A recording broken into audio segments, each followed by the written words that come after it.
Good morning everyone. আমরা আজকে two way slab ডিজাইনের ডিরেক্ট ডিজাইন মেথডের রিভিউ করব। থিওরি বা স্টেপ গুলো আসলে একটু রিভিউ করব, এরপরে দুইটা এক্সাম্পল দেখব এবং এর পাশাপাশি আমরা ক্লাসের শেষের দিকে এসিআই কোএফিসিয়েন্ট মেথড ইউজ করে টু ওয়ে স্ল্যাব কিভাবে ডিজাইন করা হয় সেটাও দেখব। বিএনবিসি 2015 বা 2017 যেটা, সেটা তো এখনো এসিআই কোড ইউজ করে two way slab design allow করে, সেজন্য আমরা এটাও দেখব। বিএনবিসি তে স্পেসিফিক্যালি এই তিনটা মেথড উল্লেখ আছে, একটা হচ্ছে ডিরেক্ট ডিজাইন মেথড, আর একটা হচ্ছে ইকুইভ্যালেন্ট ফ্রেম মেথড, যেটা আমরা নেক্সট ক্লাসে দেখব। আর এসিআই কোএফিসিয়েন্ট মেথড, এই কোএফিসিয়েন্ট গুলো ইউজ করেও টু ওয়ে স্ল্যাব ডিজাইন এটা বিএনবিসি এখন অ্যালাউ করছে। তো আমরা এই এই উম, দুইটা জিনিস আসলে আজকে দেখব। ফার্স্ট আমরা তাহলে দেখি যে ডিরেক্ট ডিজাইন মেথডের আমরা যে থিওরি গুলো আলোচনা করেছি লাস্ট ক্লাসে, সেটা আমরা একটু রিভিউ করতে চাই, মেইনলি স্টেপ আকারে। যে ডিরেক্ট ডিজাইন মেথডে আমরা যদি টু স্ল্যাব ডিজাইন করতে চাই, তাহলে এখানে কি কি স্টেপ ফলো করতে হবে। এখানে দেখতে পাচ্ছো এই স্টেপ গুলো আমি আসলে নাদিম হাসানের বইয়ের থেকে নিয়ে আসছি, যে কারণে এখানে রেফারেন্স যেগুলো দেওয়া আছে এগুলো আসলে নাদিম হাসানের বইয়েরই। আমরা একটু হাইলাইট করে পড়ে যেতে চাই। ফার্স্ট, এখানে আমাদের হেডিংটাই হচ্ছে summary of direct design method for as supported two way slabs. এটা যদি ফ্ল্যাট স্ল্যাব হয় তার জন্য কিন্তু স্টেপগুলো একটু ডিফারেন্ট কোনো কোনো জায়গায়। যেমন এখানে বিম আছে, ফ্ল্যাট স্ল্যাবে সে বিমটা থাকবে না, তার জন্য একটা স্টেপ এখানে আসলে অতিরিক্ত আছে। ডিজাইনেও কিছু মানে মোমেন্ট ডিস্ট্রিবিউশনে যেমন একটা স্টেপ অতিরিক্ত আছে, প্লাস রিইনফোর্সমেন্ট আমরা যখন ক্যালকুলেশন করব সেখানে স্ল্যাবের পার্টের সাথে বিমের পার্টও কিন্তু আসবে আলটিমেটলি। তো আমরা স্টেপগুলো একটু দেখি। Check the limitation requirements as explained in section. এখানে সেকশন আমি আবারও বলছি যে এটা নাদিম হাসানের বইয়ের রেফারেন্স দেওয়া, যেহেতু এই স্টেপগুলো আমি নাদিম হাসানের বইয়ের থেকে নিয়েছি। বাট আমরা আসলে এগুলো দেখেছি যে এটা বলা হচ্ছে মেইনলি যে ডাইরেক্ট ডিজাইন মেথডের যে ইউজ করার যে লিমিটেশনস গুলো, কোন কোন ক্ষেত্রে আমি ডাইরেক্ট ডিজাইন মেথড ইউজ করতে পারবো এবং কোনটা পারবো না, আমরা 6টা স্টেপ দেখিয়েছিলাম ওখানে। যে যেমন ছিল যে live load to dead load ratio এটা 3-এর বেশি হতে পারবে না, অল্টারনেট স্প্যান গুলোর ভেরিয়েশন 10% বেশি হতে পারবে না, তারপরে কলামের অফসেট ম্যাক্সিমাম ওই দিকের স্প্যানের 10%-এর বেশি হতে পারবে না। এরকম যে রিকোয়ারমেন্ট গুলো ছিল, সেই লিমিটেশনস গুলা আমাকে ডিরেক্ট ডিজাইন মেথড ইউজ করার পূর্বেই আসলে চেক করে নিতে হবে যে আমি ওই লিমিটেশন গুলা স্যাটিসফাই করি কিনা। সেকেন্ড হচ্ছে determine the maximum slab thickness H to control the deflection using equation এত 17(1) through 17(3). আমাদের ওই যে তিনটা ইকুয়েশন ছিল, আমরা এটা আসলে এক্সাম্পলে গিয়ে এখান থেকেও রিভিউ করে আসবো। আমরা এগুলো সব শিখেছি, তার মানে আমি তোমাদের আগের ক্লাসে স্ল্যাব ডিজাইনের স্টেপ গুলো দেখেছি, সেইগুলো এখানে আবার একটু এলাবোরেট করে বলা, যাতে করে আমরা যেহেতু আজকে আবার রিভিউ করছি সেটাই আবার আমাদের মাথায় থাকে আর কি, এই জন্যই। তার মানে লিমিটেশন চেক করা হয়ে গেল, এরপরে আমাদের স্ল্যাব ডিজাইনের প্রথম শর্ত হচ্ছে আমরা স্ল্যাবের থিকনেস নির্ণয় করে ফেলবো। সেকেন্ড হচ্ছে স্ল্যাবের থিকনেস যখন হয়ে গেল, তার সেল পয়েন্ট সহ লাইভ লোড যা দেওয়া আছে, সুপার ইম্পোজ ডেড লোড যদি থাকে সেগুলাও দিয়ে আমি আসলে ফ্যাক্টর লোড কিউ ইউ বা ডব্লিউ এটা ক্যালকুলেট করে নিব। তারপরে আসবো check the slab thickness as according to one way and two way shear reinforcement shear requirements. In general shear is not a critical for slab supported on beams. Remember, এটা আসলে এই step 4টা এটা flat স্ল্যাবের জন্য আসলে খুব important, কারণ flat স্ল্যাবের thickness bending মোমেন্টের চেয়ে শিয়ার দ্বারা বেশি নির্ধারিত হয়। তোমরা জানো শিয়ার দ্বারা বেশি ইনফ্লুয়েন্সড হয়, এবং এখানে শিয়ারের মাধ্যমে যে ডেপথ আসে সেটা বেন্ডিং এর ডেপথের চেয়ে বেশি আসে, এই কারণে এটা আসলে বলা হচ্ছে। কিন্তু আমরা যেহেতু এস সাপোর্টেড স্ল্যাব মানে বিম সাপোর্টেড স্ল্যাব বলছি, এটাতে শিয়ার আসলে ক্রিটিক্যাল না, বাট আমাদেরকে অবশ্যই চেক কিন্তু করতে হবে শিয়ারের জন্য। ফিফথ স্টেপ 5 হচ্ছে calculate the total static moment M naught in both direction. Then sixth step হচ্ছে determine the distribution factors for positive and negative moments in the longitudinal and transverse directions for each column and middle strips in both interior and exterior panels as follows. তার মানে আমাদেরকে আসলে total static moment ক্যালকুলেশনের পরে আমরা and এর negative moment মানে সাপোর্টের negative moment আর mid স্প্যানে positive moment কত পার্সেন্ট যাবে সেটা ডিস্ট্রিবিউট করব। অনুরূপ ভাবে ওই নেগেটিভ মোমেন্টের কতটুকু কলাম স্ট্রিপে কতটুকু মিডল স্ট্রিপে যাবে সেটা, প্লাস হচ্ছে মিডল স্ট্রিপের যে পজিটিভ মিড স্প্যানে যে পজিটিভ মোমেন্ট সেটার কলাম স্ট্রিপে কত পার্সেন্ট, মিডল স্ট্রিপে কত পার্সেন্ট, সেগুলো নির্ণয় করে ফেলবো। তো তার জন্য আমাদের এই যে 3 ধরনের প্যানেল ছিল, একটা হচ্ছে ইন্টেরিয়র প্যানেল, আর একটা ছিল এক্সটেরিয়র প্যানেল। আর এইটার জন্যই আবার যদি বিম থাকে আমাদের, যেহেতু এখানে বিম আছে, তাহলে তার কত পার্সেন্ট বিম ক্যারি করবে, কলাম মোমেন্টে কত পার্সেন্ট বিম, সেটা দেখানো আছে। আমি একটু পড়ে যেতে চাই। আসলে for interior panels use moment factors in figure 17, 14 second or figure 17, 12। এটা হচ্ছে ইন্টেরিয়র স্প্যানের জন্য, মোমেন্ট ডিস্ট্রিবিউশনের জন্য এই স্টেপগুলো আমরা আসলে ফলো করব। For the distribution of moments in the transverse direction use table. এত আমরা দেখেছি যে ট্রান্সভার্স ডিস্ট্রিবিউশনের জন্য আইদার আমরা যে গ্রাফ, ডিজাইন গ্রাফ দেওয়া আছে সেটা ব্যবহার করতে পারি, অথবা আমরা এটা থেকে একটু দেখে নিই। এই যে এখানে যেটা বলা আছে, ট্রান্সভার্স ডিস্ট্রিবিউশনের জন্য আমরা এই যে এই গ্রাফ ব্যবহার করতে পারি, অথবা এই টেবিল ব্যবহার করতে পারি, অথবা এই যে যে ইকুয়েশন গুলো দেওয়া আছে সেই ইকুয়েশন কিন্তু ব্যবহার করতে পারি, যে নেগেটিভ মোমেন্টে কত পার্সেন্ট কলাম স্ট্রিপ নিবে। তাহলে সেই 100 নেগেটিভ মোমেন্টকে 100% ধরে কলাম স্ট্রিপ যতটুকু নিল বাকিটুকু মিডিল স্ট্রিপ নিবে। এভাবে অনুরূপভাবে পজিটিভ মোমেন্টেরও তাই, পজিটিভ মোমেন্টের কত পার্সেন্ট কলাম স্ট্রিপ নিবে, তাহলে 100% কে কলাম স্ট্রিপে, মানে টোটাল মোমেন্টকে 100% ধরে কলাম স্ট্রিপের মোমেন্ট তার থেকে বাদ দিলে বাকি পার্সেন্টেজ হচ্ছে মিডল স্ট্রিপ নিবে। এভাবে। তো এখানে ওইটাই আসলে এখানে মেইন বলার কথা। স্টেপ সিটা আসলে টু স্ল্যাবের জন্য most important in both cases, A and B. এই যে A and B, exterior panel হোক আর ইন্টেরিয়র প্যানেল হোক, the beams must resist 80% of the moment in the column strip when alpha f1 L2 divided by L1 ratio is greater than or equal to 1, whereas the ratio varies between 85 and 0% when alpha f1 into L2 divided by L1 varies between 1 and 0। এখানে খেয়াল করো, এটা আমি গত ক্লাসেও বলেছি, এখানে আরো একটু হাইলাইট করা এই জন্যই যে আমার এস সাপোর্টেড স্ল্যাবে আসলে এস বিম থাকবে এবং সেই বিমের স্টিফনেস রেশিও স্ল্যাবের তুলনায় যদি এই যে আমরা এই প্যারামিটার দিয়ে মেজার করতেছি সেটা যদি 1-এর থেকে বেশি হয়, তাহলে বোঝা যাবে যে স্ল্যাবের তুলনায় কলাম বিমটা হচ্ছে ভেরি স্টিফ। তাহলে কলাম স্ট্রিপের যে মোমেন্ট, দেখো এই যে কলাম স্ট্রিপের মোমেন্ট এখানে খুব নোট করার মতো, কলাম স্ট্রিপের যে মোমেন্ট সেইটার 85% যাবে হচ্ছে বিমেই। তাহলে আর বাকি 15% কলাম স্ট্রিপের যে স্ল্যাব আছে সেই স্ল্যাব ক্যারি করবে। কখন? যদি এই ফ্যাক্টরটা 1-এর চেয়ে বড় বা তার ইকুয়াল হয়। আর যদি 0 থেকে 1-এর মধ্যে এই ফ্যাক্টরটা ভ্যারি করে, তাহলে আমি 85 থেকে 0% এটার মধ্যে লিনিয়ার ইন্টারপোলেশন করে আহ, আমার বিমের কত পার্সেন্ট মোমেন্ট ক্যারি করবে বিম, সেটা আমি বের করব। ঠিক আছে? তো এটা হচ্ছে একটা ইম্পর্টেন্ট পয়েন্ট এখানকার জন্য।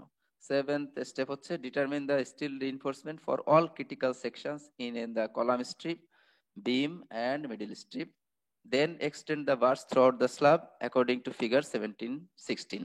এখানে আসলে এটার থেকে আমি একটু দ্বিমত করব। এই ফিগার 17, 16 নাদিম হাসানের বইয়ে যেটা দেখানো আছে এটা হচ্ছে for flat slab, flat plate অথবা ফ্ল্যাট স্ল্যাব দুইটার জন্যই, তার মানে ড্রপ প্যানেল সহ বা ড্রপ প্যানেল ছাড়া দুইটার জন্যই এই ফিগার 17, 16। কিন্তু এস সাপোর্টেড স্ল্যাবের জন্য আমি এটা আসলে ডিফার করব, এবং স্পেসিফিক্যালি নাই, নিলসন উইন্টারের বইও তেমন উল্লেখ নাই, জেমস কে উইট যে বইটা আছে এটাতে উল্লেখ নাই। তবে আমাদের আন্ডারস্ট্যান্ডিং হচ্ছে টু এ স্ল্যাবের লোড যেহেতু বোথ ডিরেকশনে বিমের মাধ্যমে আলটিমেটলি ট্রান্সফার হবে, তাহলে ওয়ান ওয়ে স্ল্যাব বা বিম, রিইনফোর্সড কংক্রিট বিমের যে বেন্ড বা রিইনফোর্সমেন্ট কাট অফ পয়েন্ট গুলো ছিল সেটা ফলো করলেই বোথ ডিরেকশনে টু এ স্ল্যাবের জন্য যথেষ্ট হবে। সো আমি এটার থেকে আসলে একটু ডিফার করব। ঠিক আছে? এটা করা যাবে না। এটা যদি করা হয় তাহলে আনইকোনমিক ডিজাইন হবে আসলে, কারণ বুঝতেই পারছো যে কলাম স্ট্রিপের দেখো মোমেন্টের একটা হিউজ পার্ট, মানে বেশির অলমোস্ট 85%, তার মানে বড় একটা পার্ট কিন্তু বিমেই ক্যারি করতেছে। সো কলাম স্ট্রিপে যেখানে ফ্ল্যাট স্ল্যাবে কোনো বিম থাকবে না, কলাম স্ট্রিপকেই বিমের মতো করে বিহেভ করতে হবে, এই পুরা মোমেন্ট কিন্তু কলাম স্ট্রিপকেই নিতে হবে। তো সেখানে রিইনফোর্সমেন্ট যা আসবে বিমের জন্য কিন্তু রিইনফোর্সমেন্ট তার চেয়ে অনেক কম আসবে যদি বিম সাপোর্টেড স্ল্যাব হয়। এবং তুমি যদি ওই কাট অফ পয়েন্ট বা বেন্ড পয়েন্ট, রিইনফোর্সমেন্ট কোথায়, ডেভেলপমেন্ট লেন্থের জন্য কোথায় গিয়ে কাটবো, কোথায় গিয়ে বেন্ড করব, বেন্ড আসলে বেন্ড বার ব্যবহার করা হয় না সাধারণত এখন, বরং কাট কাট অফ করা হয়, কেটে দেওয়া হয়। কনস্ট্রাকশন সিম্পলিসিটির জন্য বা ইকোনমির জন্য। তো ওই পয়েন্টগুলো আসলে কোথায় দিতে পারবো সেটা আমরা ওয়ান ওয়ে স্ল্যাবের জন্য যেমন রিইনফোর্স কংক্রিট বিমের কাট অফ পয়েন্ট ব্যবহার করেছি, two way as supported slab যদি হয় এটার জন্য ওই একই জিনিস ব্যবহার করব, ঠিক আছে। স্টেপ 8-এ বলা হচ্ছে compute the unbalanced moment and then check the transfer of moment by flexure and shear. এটা আসলে ডিজাইনটা হচ্ছে আহ, কি বলা যায়, এটা হচ্ছে রিইনফোর্সমেন্ট এট জয়েন্ট ডিজাইন। আসলে আমার বিম থেকে চতুর্পাশে একটা কলামের চতুর্পাশে যে বিম গুলা আসলে এটাতে ইন করতেছে, তো চারদিক থেকে আমার কিন্তু শিয়ারও আসতেছে প্লাস হচ্ছে বেন্ডিং মোমেন্টও আসতেছে। তো এই জয়েন্ট গুলা ডিজাইন আসলে ক্রিটিক্যাল, তোমাদেরকে এখানে পড়ানোর এত সুযোগ নাই, এগুলা অ্যাডভান্স লেভেলের পড়াশোনা। তার মানে রিইনফোর্স কংক্রিট 2, 3 এগুলাতে হয়তো পাবা। সো স্টেপ 8 আমরা আসলে ব্যবহার করব না, ঠিক আছে। এই হচ্ছে মেইন স্টেপ গুলা। আমি এখন একটু একটা এক্সাম্পল নাদিম হাসানের বই থেকে আসলে দেখে আসতে চাই। আহ,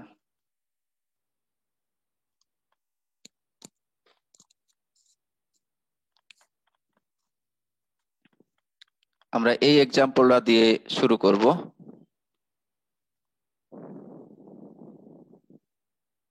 Oops, হুম। এটা হচ্ছে এক্সাম্পল 17.6 নাদিম হাসানের বইয়ের, আবারও বলছি।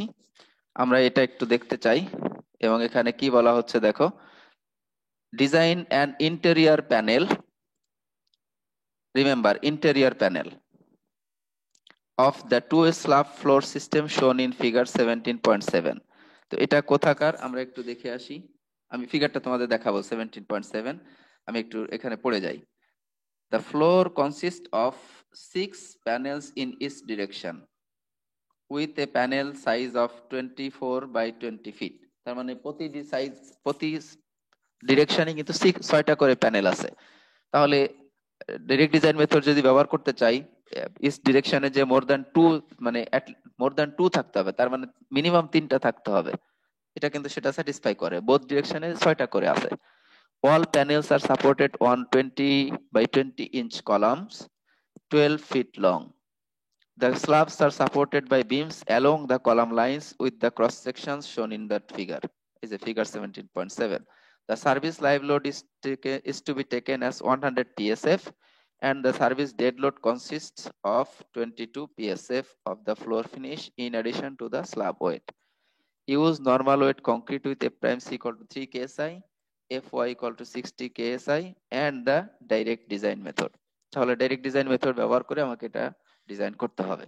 তো তাহলে স্ল্যাব ডিজাইনের ডাইরেক্ট ডিজাইন মেথডের জন্য আমরা ইউজ করতে চাই, তার যে লিমিটেশনস গুলো আছে সেগুলো ফার্স্ট স্যাটিসফাই করতে হবে। আমরা চেক করে দেখব একটা একটা করে। এখানে ফার্স্ট বলা হচ্ছে সলিউশনে আমরা চলে আসছি, the limitations required by the ACI code are met. খেয়াল করে দেখো, আমার মনে হয় সবগুলো আসলে মেট করে। এই যে প্যানেল সাইজ গুলা ইউনিফর্ম সব ডিরেকশনেই, সো এটাও ভেরিয়েশন নাই, কলাম অফসেটও নাই। আমরা যদি ফিগারটা দেখি আরো ক্লিয়ার হবে। আমরা ফিগারটা একটু দেখে আসি তাহলে বেস্ট হবে আসলে বোঝাটা। এই যে ফিগারটা এটাতে দেখানো আছে, দেখো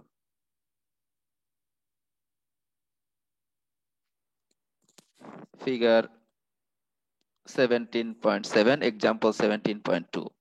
দেখো এই যে এখানে কাট লাইন দিয়ে দেখানো আছে। এদিকেও কিন্তু মোট হচ্ছে 6টা স্প্যান, ঠিক আছে। এদিকে 6টা, এদিকেও 6টা, 6 প্যানেল বোথ ডিরেকশনে। এদিকেও 6 প্যানেল আছে, এই যে এখানে কাট লাইন দিয়ে দেখানো আছে, এপাশেও কাট লাইন দিয়ে দেখানো। তো এই যে বিমের যে ক্রস সেকশন দেখো, ইফেক্টিভ বিম উইডথ কত, ডেপথ কত, হাইট কত, সেগুলো নির্ণয় করতে হবে। আবার এই যে এস প্যানেল যেটা সেকশন বিবি, এই যে এখানে নেওয়া হচ্ছে সেটার তাহলে কত, অনুরূপভাবে এই টি সেকশন যেটা, এই যে এটারই এটা দেখানো হচ্ছে আর কি, কতটুকু নিয়েছো সেটা দেখানো সো এই ফিগার এখানে দেখানো আছে। আমরা আগের জায়গায় ফিরে যাই। এখানে কি বলা হচ্ছে, the limitations required by the ACI code are met, determine the minimum slab thickness using equation 17.1 and 17.2। আমরা আসলে ইকুয়েশন 17.1 17.2 কি সেটা দেখবো। The slab thickness has been already calculated in example 17.2 and the slab 7 inch slab can be adopted। আমরা একটু দেখে আসবো example 17.2 তে কিভাবে স্ল্যাব ডেপথ নির্ণয় করেছে। এখানে খুবই ইম্পর্ট্যান্ট একটা পয়েন্ট, আমি এটা আসলে একটু বলে রেখে যেতে চাই। এটা ইম্পর্ট্যান্ট মানে আসলে তোমাকে এফিশিয়েন্ট ডিজাইনের জন্য সময় বাঁচিয়ে যদি দ্রুতই সলিউশন আসতে চাও তাহলে হেল্প করবে।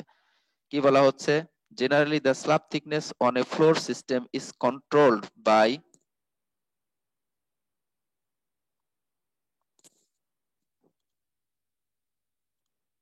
আমি আবারও পড়ছি, sorry. Generally the slab thickness on a floor system is controlled by a corner panel, as the calculations of H minimum for an exterior panel give greater slab thickness than for an interior panel। খেয়াল করছো, আমাদের যে equation গুলো আছে সেগুলোতেও দেখবো, এবং আমরা গত ক্লাসেও বলেছি যে যদি এক্সটেরিয়র প্যানেল হয়, ইন্টেরিয়র প্যানেলের জন্য যে থিকনেস দেওয়া আছে তার থেকে মিনিমাম 10% বাড়িয়ে নিতে হবে যদি ডিসকন্টিনিউয়াস এন্ড হয়। তো তাহলে কর্নার প্যানেল যেটা, সেটা কিন্তু বোথ ডিরেকশনে আসলে ডিসকন্টিনিউয়াস। যেমন এই যে যে স্ল্যাব 1 যেটা, এটা হচ্ছে কর্নার প্যানেল, কিন্তু এই ফিগারে যেটা দেখতে পাচ্ছ স্ল্যাব 1, এটাই হচ্ছে তোমার কর্নার প্যানেল। তার মানে এটার এই উপরের সাইডও ডিসকন্টিনিউয়াস, লেফট সাইডও ডিসকন্টিনিউয়াস। কিন্তু স্ল্যাব 2, এই যে যেটা দেখানো আছে, এটা দেখো up and lower side continuous, right side continuous, but left side continuous discontinuous. আর এই যে মাঝখানে যেটা দেখানো আছে এটা, এটাতে কিন্তু চতুর্দিকেই এটা কন্টিনিউয়াস। সো বিভিন্ন টাইপের এখানে আছে। এটা হচ্ছে তোমার ইন্টেরিয়র প্যানেল। এই যে যে স্ল্যাব 2 যেটা, এটা হচ্ছে টিপিক্যাল এক্সটেরিয়র প্যানেল। আর স্ল্যাব 1 যেটা বলছি এখানে, এটা হচ্ছে কর্নার প্যানেল। তো তাহলে এই ইন্টেরিয়র প্যানেলের চেয়ে এক্সটেরিয়র এজে এটার ডেপথ বেশি আসবে আমরা যদি ওই ইকুয়েশন গুলো ব্যবহার করি। আবার এই এক্সটেরিয়র এজের চেয়ে, যেহেতু এইটাই এই কর্নার প্যানেলে বোথ তিনটে ডিসকন্টিনিউয়াস আছে, তাহলে এটাতে কিন্তু আরো একটু বেশি আসবে, কারণ বোথ এজেই ডিসকন্টিনিউয়াস। কখনো কখনো স্ল্যাব 1 স্ল্যাব 2 মানে এক্সটেরিয়র আর কর্নার প্যানেলের ডেপথ সেমও আসতে পারে।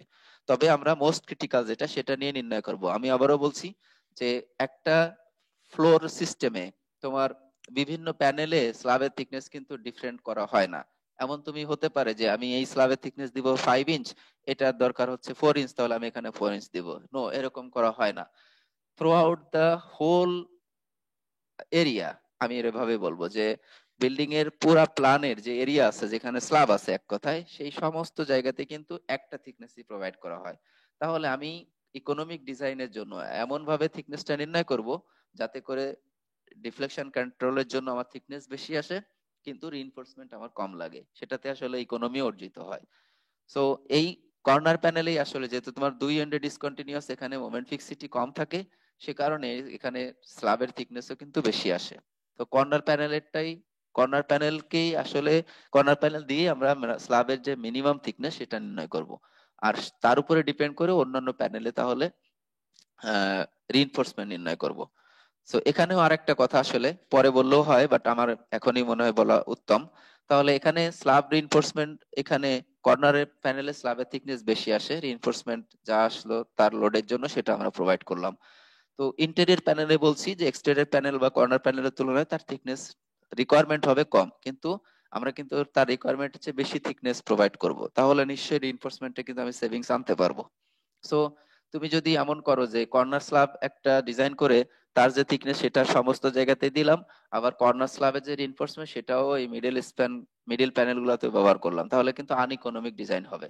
তুমি কিন্তু এই মিডল স্প্যান গুলাতে দেখবা যে রিইনফোর্সমেন্ট এখানে সেভ করতে পারবা, কারণ তুমি ডেপথ যা রিকোয়ারমেন্ট তার থেকে বেশি ডেপথ এখানে প্রোভাইড করছো। সো এটা হচ্ছে একটা ইম্পর্টেন্ট পয়েন্ট ছিল যেটা আমি হাইলাইট করতে চেয়েছি। এরপরে আমরা চলে আসি, তাহলে আমরা একটু দেখে আসতে চাই যে এটাতে আসলে কি করা হয়েছে এই এক্সাম্পলে। এক্সাম্পল 17.2 তে কিভাবে স্ল্যাবের থিকনেস নির্ণয় করা হলো, যেহেতু আমরা কমপ্লিট এক্সাম্পল দেখতে চাই, আমি একটু ওখানে দেখে আসবো। সরি, আমাদেরকে একটু আপ এন্ড ডাউন করতে হবে।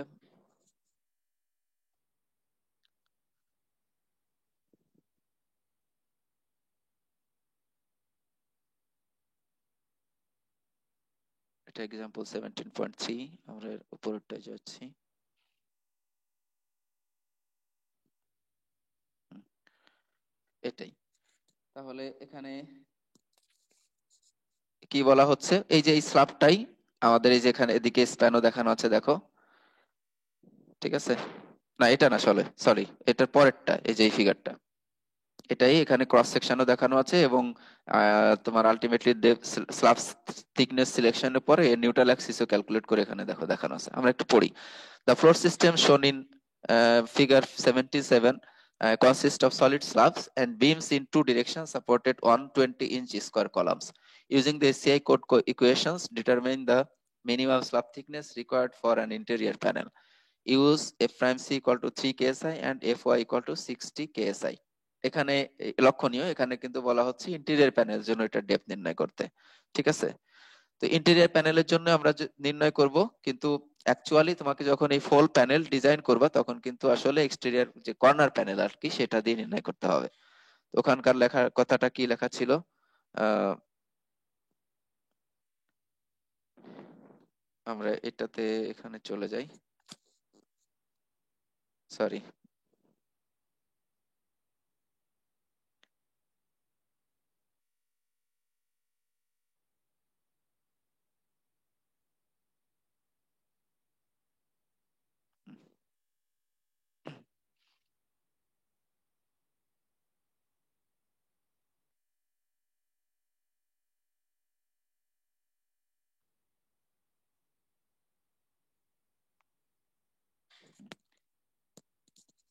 হ্যাঁ, এটাতে লেখা ছিল হচ্ছে,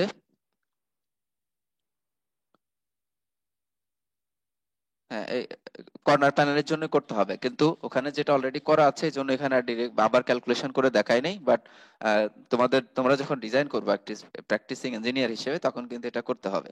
সো আমরা এখানে এটা এভাবে দেখে নেই। এই ইন্টেরিয়র প্যানেলের জন্য আসলে নির্ণয় করতে চাচ্ছে। সো টু ইউজ ইকুয়েশন, আমাদের যে ইকুয়েশন গুলো ছিল স্ল্যাবের মিনিমাম থিকনেস নির্ণয়ের জন্য, alpha M should be calculated first, therefore it is required to determine IV, IS and alpha F for the beams and slabs in the long and short direction. তো তাহলে আমি স্ল্যাবের thickness calculation করতে চাই, অথচ আমাকে এখানে এই তার সেটা ক্যালকুলেশনের জন্য আমার এই যে দেখো স্ল্যাবের মোমেন্ট অফ ইনার্শিয়া লাগবে, তার মানে আমার থিকনেস জানা থাকতে হবে। তো তার জন্য আমি কি করব, শুরুতে আমরা একটা থিকনেস অ্যাজিউম করব আর কি। তো দেখো কিভাবে অ্যাজিউম করে নিল। The gross moment of inertia of the beam IB is calculated for the section shown in figure 17.7 B. আমার মনে হয় আসলে এখানে আমি তোমাদের অলরেডি আগের ক্লাসে দেখিয়েছি, এত ডিটেলস আমি আর যাব না। এই বিমটাকে আসলে দেখো যে অ্যানালাইসিস করে এরা বিমের মোমেন্ট অফ ইনার্শিয়া নির্ণয় করে নিল ইন্টেরিয়র প্যানেলের জন্য, কিন্তু তার মানে এই এস বিমটা আমার আসবে না, এই যে এরকম একটা বিম আমাকে আসলে কাউন্ট করতে হবে, ঠিক আছে? আর এই যে দুই সাইডে কতটুকু নিব সেটার জন্য তোমরা জানো যে এটা হবে এই ওয়েবের যে ডেপথ তার থেকে তার সমান, কিন্তু সেটা 4 টাইমস দ্য স্ল্যাব থিকনেসের চেয়ে আবার বেশি হবে, এরকম।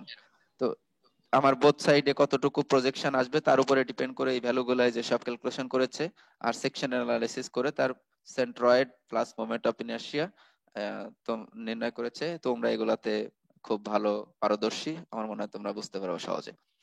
এখন moment of inertia calculation, the moment of inertia of the slab in the long direction is is equal to bh cube by 12, where b equal to 20 feet and h equal to 7 inch। মানে long ডিরেকশনে তো width কত, 20 fit, আর short ডিরেকশনে width হচ্ছে 24 fit. একটা panel কিন্তু হচ্ছে 20 feet by 24 fit, এই যে দেখো খেয়াল করে, ঠিক আছে? তো আমি এদিকে যখন মোমেন্ট অফ ইনার্শিয়া ক্যালকুলেশন করব তখন তার উইডথ হচ্ছে তার পারপেন্ডিকুলার ডিরেকশনেরটা আর কি। আসলে আবার থিকনেস হচ্ছে অ্যাজিউম করা হয়েছে শুরুতে, এই যে কোথাও আছে, এই যে assume H equal to 7 inch, ঠিক আছে? আমার মনে হয় এই এক্সাম্পলটাই এক্স্যাক্টলি দেখিয়েছিলাম কিনা আমার মনে নাই। আমরা তারপর আবার একটু কন্টিনিউ করি। স্ল্যাবের ঠিক মোমেন্ট অফ ইনার্শিয়া পেয়ে গেলাম। তাহলে লং ডিরেকশনে আলফা এফ ওয়ান এর ভ্যালু কত, ইআইবি ওভার ইআইএস। ই তো স্ল্যাব এবং রিইনফোর্স বিমের জন্য একই কংক্রিট ব্যবহার করলে তাদের ই ইকুয়াল, তাহলে আমরা সেভাবে তার আলফা এফ ওয়ান এর ভ্যালু পেয়ে গেলাম ইন দ্য লং ডিরেকশন। অনুরূপ ভাবে আমরা শর্ট ডিরেকশন ও আলফা এফ টু এর ভ্যালু ক্যালকুলেশন করব। এই জন্য শর্ট ডিরেকশনে যে দেখো এখানে শর্ট ডিরেকশনে ক্যালকুলেশন করা হয়েছে, এটা ছিল হচ্ছে alpha F one in the long direction. অনুরূপ ভাবে একই স্টেপ ফলো করে আমরা শর্ট ডিরেকশনের জন্য এখন স্ল্যাবের মোমেন্ট অফ ইনার্শিয়া নির্ণয় করলাম।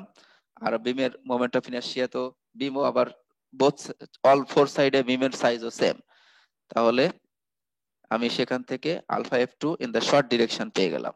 এখন এই দুইটা অ্যাভারেজ করে জাস্ট যোগ করে 2 দিয়ে ভাগ করব, তাহলে alpha F1 plus alpha F2 এর অ্যাভারেজ ভ্যালু আলফা FM পেয়ে যাব, যা হচ্ছে 2 এর চেয়ে বেশি। তো তাহলে এটা যদি 2 এর চেয়ে বেশি হয়, আর এরপর আমরা বেটা রেশিও ক্যালকুলেশন করব। এটা ছিল হচ্ছে L2 ডিভাইডেড বাই L1। আমরা এখানে বলেছিলাম যে লং স্প্যানটা হচ্ছে উপরে থাকবে আর নিচে থাকবে শর্ট স্প্যানটা অলওয়েজ। তাহলে এই রেশিওটা হবে 1 এর চেয়ে বেশি, এবং তাহলে বেটা এর ভ্যালু পেয়ে গেলাম 1.22। তাহলে determine minimum age using equation 17.2। আর সেখানে ln এর ভ্যালু হচ্ছে লং ডিরেকশন, লম্বা মানে লং স্প্যান যেটা সেটা। তো তাহলে দেখি ইকুয়েশন 17.2 কোনটা ছিল।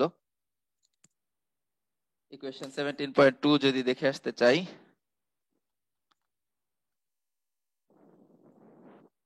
ইকুয়েশন 17.2 দেখো, এই যে আলফা এফএম এর ভ্যালু যদি 2 এর চেয়ে বেশি হয়, আমি এটা দেখিয়েছিলাম যে আলফা এফএম এর ভ্যালু যদি 0.2 থেকে 0.2 এর মধ্যে থাকে, তাহলে এই ইকুয়েশন, এটা পিএসআই তে যে এমপিএ তেও দেখানো আছে। আর আলফা এফএম ভ্যালু যদি 2 এর চেয়ে বেশি হয়, তাহলে এই ইকুয়েশন, এটা ইন পিএসআই তে এফওয়াই ইন পিএসআই, আর এটা হচ্ছে ইন এমপিএ। বাট এই যে এটাতে আবার but not less than 3.5 inch. আর 3 নাম্বার ছিল আলফা এফ এর ভ্যালু যদি 0.2 এর চেয়ে ছোট হয়, তাহলে কি করতে হবে। তাহলে এই যে এই টেবিলটা, সরি এই টেবিল না, আসলে এই H equal to minimum thickness without interior beans table 17.1, তার মানে এই টেবিলটা আসলে ব্যবহার করতে হবে। তার মানে এই স্টিফনেস যদি আলফা এফএম এর ভ্যালু 0.2 এর চেয়ে বেশি হয়, তার মানে এখানে বিম আসলে নাই ধরতে হবে। তার মানে ফ্ল্যাট স্ল্যাবের যে থিকনেস, সেটাই আসলে মেইনলি প্রোভাইড করতে হবে। তো আমার জন্য এই যে আলফা এফএম এর ভ্যালু যেহেতু 2 এর চেয়ে বেশি আসছে, এই ইকুয়েশনটা আসলে আমি ইউজ করব। তো এই ইকুয়েশনটা ব্যবহার করে এখানে স্ল্যাবের থিকনেস নির্ণয় করা হচ্ছে। এই যে দেখো, এখানেই তুমি সব ভ্যালু গুলা বসিয়ে দাও। বেটা এর ভ্যালু যে ক্যালকুলেশন করেছো, অনুরূপভাবে এফওয়াই দেখো, এখানে যে 60 গ্রেডের স্টিল ব্যবহার করা হচ্ছে, এটা কিন্তু কেএসআই তে। তো তাহলে আমাদের রিকোয়ার্ড থিকনেস হচ্ছে 6.27 inch, but that should not be less than, that must be greater than 3.5 inch. তার মানে 3.5 ইঞ্চের আবার কম হতে পারবে না। তাহলে আমরা জানি যে 6 ইঞ্চির চেয়ে স্ল্যাব থিকনেস বেশি হলে আমরা প্রতি হাফ ইঞ্চ করে রাউন্ড অফ করি, ঠিক আছে। আর যদি 6 ইঞ্চির চেয়ে কম হয়, তাহলে রাউন্ড আপ করবো হচ্ছে প্রতি 1 ইঞ্চ করে। তার মানে এটা যদি 5.27 ইঞ্চ হতো, এটাকে আমরা 6 ইঞ্চ করে দিতাম। এখন যেহেতু 6.27 ইঞ্চ আসছে, তাহলে এটাকে আমরা রাউন্ড আপ করবো 6.5 ইঞ্চে। এই জন্য এখানে বলা হচ্ছে যে slab thickness of 6.5 inch is adequate. তো এটা এখানে চলে গেল। তাহলে আমরা স্ল্যাব থিকনেস কিন্তু নির্ণয় করে ফেললাম। এটা হচ্ছে ইন্টেরিয়র প্যানেলের জন্য। অনুরূপভাবে আমরা আসলে কর্নার প্যানেলেও নির্ণয় করব। কর্নার প্যানেলের জন্য আমরা স্ল্যাব থিকনেস নির্ণয় করে আসতে পারবো। তো সেটা করা আছে ধরেই আমরা এখন আসলে সামনে আগাবো। স্ল্যাব থিকনেস অলরেডি আমার এটার জন্য করা আছে। ইন্টেরিয়র প্যানেলে যেটা, সেটা ধরেই আগাচ্ছি, কিন্তু বেসিক্যালি তোমাকে আসলে কর্নার প্যানেলেই ধরেই কিন্তু আগাতে হবে। সেকেন্ড স্টেপ আমরা আসি কলামের। তাহলে থিকনেস, স্ল্যাবের থিকনেস আমরা অলরেডি ডিটারমিন করে ফেললাম, যে টোটাল থিকনেস হচ্ছে 6.5 ইঞ্চ, ঠিক আছে। নাকি এখানে 7 ইঞ্চ নিয়েছে, সরি 7 ইঞ্চ। এখানে দেখো, এটা ওখানে 6.5 ইঞ্চ আসছিল, কিন্তু ওই যে কর্নার প্যানেলে যদি আমরা যাই, তাহলে এখানে আরো একটু বেশি আসবে, সে কারণে আসলে স্ল্যাব 7 ইঞ্চ থিকনেস নিয়ে নিল। তো এটা আহ তোমরা আসলে এটা এরকম ভাবে না করে, বরং এই কর্নার প্যানেলের জন্যই ডিরেক্টলি নির্ণয় করবা, ঠিক আছে। আহ, হ্যাঁ, স্টেপ 2 তে আমরা চলে আসি। Calculate factor loads. তো এখানে দেখো, ফ্লোর ফিনিশ দেওয়া আছে 22 PSF, তার সাথে স্ল্যাবের ওয়েট যোগ করতে হবে। তো স্ল্যাবের থিকনেস হচ্ছে 7 ইঞ্চ, তাকে 12 দ্বারা ভাগ করলে ফিটে গেল। আর আমরা জানি কংক্রিটের ইউনিট ওয়েট হচ্ছে 145, বাট রিইনফোর্সমেন্ট ইউজ করলে 150 ইউজ করা যায়, সেটাই ব্যবহার করলো। রিমেম্বার, এটা হচ্ছে স্টোন এগ্রিগেটের জন্য। এবং তুমি ফ্লোর ফিনিশ প্লাস হচ্ছে স্ল্যাবের ওয়েট, এটা মিলিয়ে ডেড লোড পেয়ে গেলে 109.5 PSF। আর লাইভ লোড তো দেওয়া ছিল 104 PSF। তো ফ্যাক্টর ইউজ করে আমরা ফ্যাক্টর লোড ক্যালকুলেট করে ফেললাম। স্টেপ 3 তে গিয়ে আমরা আসলে শিয়ার চেক করব। The shear stress in the slabs are not critical. খেয়াল করো, যদি বিম সাপোর্টেড স্ল্যাব হয়, এখানে কিন্তু শিয়ার এত ক্রিটিক্যাল না। Yet you need to check it. The critical section is at a distance d from the face of the beam. For a 1 feet width, VU equal to QU minus times হচ্ছে 10। এই 10টা নিল কেন? আমি যদি tributary এরিয়াটা দেখাতে চাই, আমরা একটু অন্য ফিগারে গিয়েও দেখাতে পারি। আচ্ছা, প্রয়োজন নাই, আমি ওখানে আসলে যেতে চাচ্ছি না, বারবার আমাকে সুইচ করতে হবে না হলে। এখানে একটু ড্র করে দেখাই। একটা প্যানেলের যদি রেক্ট্যাঙ্গুলার প্যানেল হয় তাহলে আমরা আগের দিনে দেখেছিলাম যে এটা শিয়ার বিমের আসলে লোড ট্রান্সফারটা কেমন হবে। এই যে এই পার্টের লোড কিন্তু এই বিমে আসবে, এখানে যে বিম আছে এই পার্টটা ট্রিবিউটারি এরিয়ার উপরে ডিপেন্ড করে বিমে আসলে তোমার লোড ট্রান্সফার হবে। তাহলে ম্যাক্সিমাম শিয়ারটা আসলে কোথায় হবে? আমি যদি জাস্ট এখানে একটা 1 ফিট স্ট্রিপ কনসিডার করি,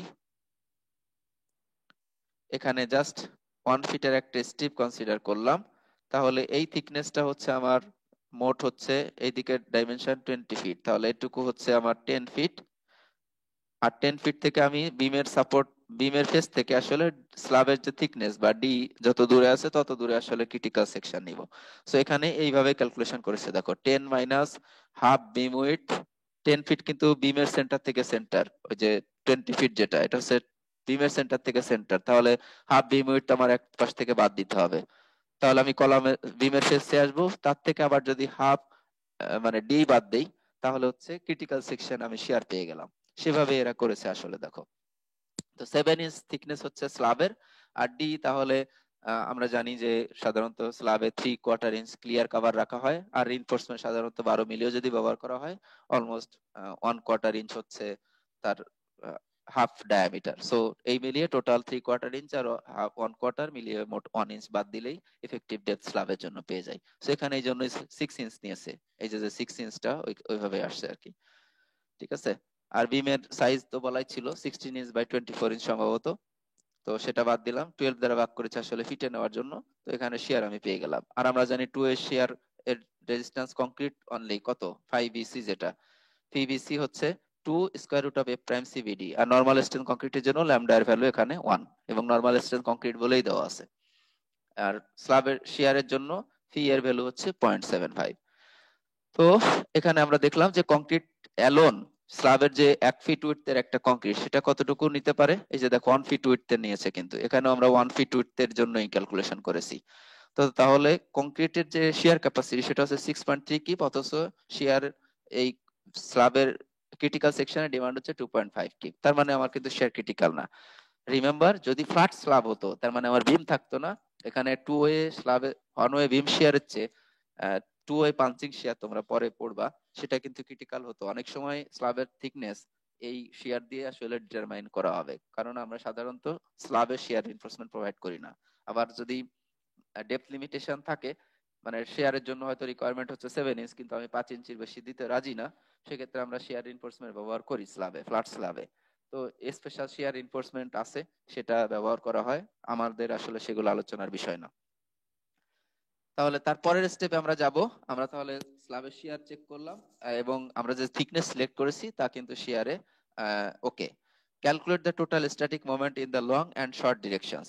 তাহলে আমরা লং ডিরেকশন এবং শর্ট ডিরেকশনে এই যে ইকুয়েশনের মাধ্যমে তার স্ট্যাটিক্যাল মোমেন্ট যেটা সেটা ক্যালকুলেশন করে ফেললাম। রিমেম্বার, এল এন যেটা সেটা কিন্তু হচ্ছে যে ডিরেকশন আমি মোমেন্ট ক্যালকুলেশন করতেছি সেটা, এবং এল এন কিভাবে ক্যালকুলেট করতে হয় সেটা আমি তোমাদের লাস্ট ক্লাসে দেখিয়েছি বিভিন্ন সাপোর্ট কন্ডিশনের জন্য।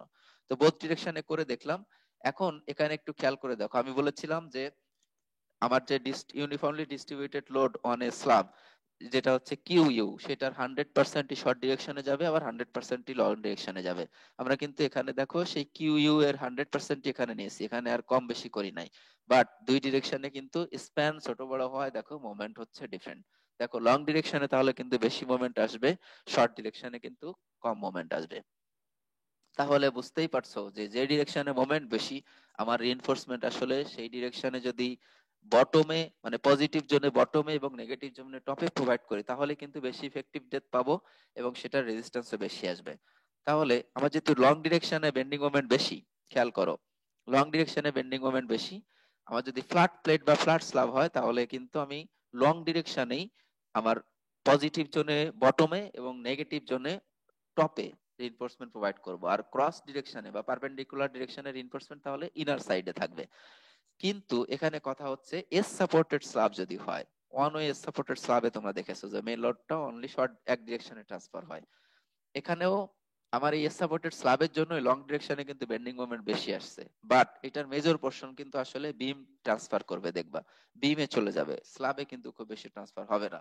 তো এক্ষেত্রে আমরা দেখতে পাবো যে টু ওয়ে স্ল্যাবের যদি এস সাপোর্টেড টু এ স্ল্যাব হয় তাহলে লং ডিরেকশনে বেন্ডিং মোমেন্ট বেশি হলেও আলটিমেটলি স্ল্যাব যে বেন্ডিং মোমেন্টটা ক্যারি করবে সেটা শর্ট ডিরেকশনে বেশি হবে।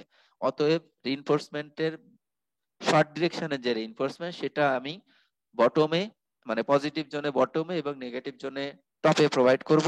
আর পারপেন্ডিকুলার ডিরেকশনে যে রিইনফোর্সমেন্ট আসবে সেটা দিব তাহলে পজিটিভ জোনে হচ্ছে ওই শর্ট ডিরেকশনে যেটা তার উপরে, আর নেগেটিভ জোনের শর্ট ডিরেকশনে যেটা তার নিচে, এভাবে প্রোভাইড করব। ঠিক আছে, এটা হচ্ছে একটা ইম্পর্টেন্ট বিষয়। রিমেম্বার, যদি ফ্ল্যাট ফ্ল্যাট হতো তাহলে কিন্তু আবার উল্টা হতো। তো এখানে একটু পার্থক্য আছে।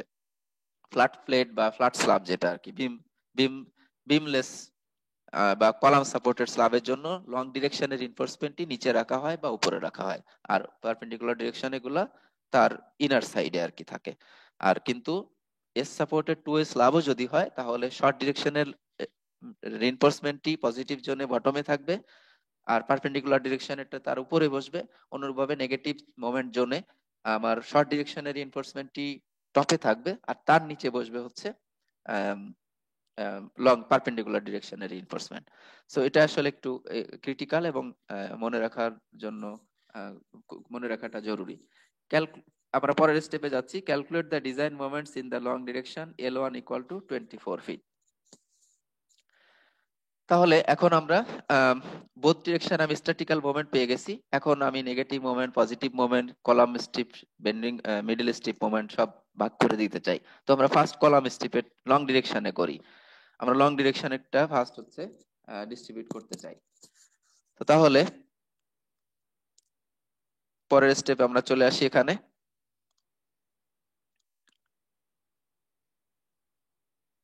1 বা A, distribution of moments in one panel. এই যে আমরা দেখো লং ডিরেকশনেরটা করছি, কিন্তু এখানে আমরা লং ডিরেকশনেরটা করে আসতে চাচ্ছি। ইন লং ডিরেকশনের স্প্যান হচ্ছে L1 24 ফিট। তো তাহলে negative moment, sorry, negative moment, আমরা যেহেতু ইন্টেরিয়র প্যানেল ডিজাইন করতেছি, রিমেম্বার আমরা যে প্যানেলটা এখন ডিজাইন করতেছি সেটা কিন্তু ইন্টেরিয়র প্যানেল। তো তাহলে আমরা জানি ইন্টেরিয়র প্যানেলের নেগেটিভ মোমেন্ট হচ্ছে 65% আর পজিটিভ মোমেন্ট হচ্ছে 35%, এই টোটাল মোমেন্টের। তাহলে লং ডিরেকশনে আমার মোমেন্ট আসছিল হচ্ছে 364 কিউব ফিট, তার 65% যাচ্ছে নেগেটিভ মোমেন্ট হিসাবে, এই জন্য যে নেগেটিভ সাইন দেওয়া, আর পজিটিভ মোমেন্ট হচ্ছে 35%। তাহলে এভাবে ডিস্ট্রিবিউশন হয়ে গেল। এখন আমি ল্যাটারালি ডিস্ট্রিবিউট করব, যে তাহলে এই মোমেন্টের কতটুকু কলাম স্টিপে যাবে, কতটুকু মিডিল স্টিপে যাবে।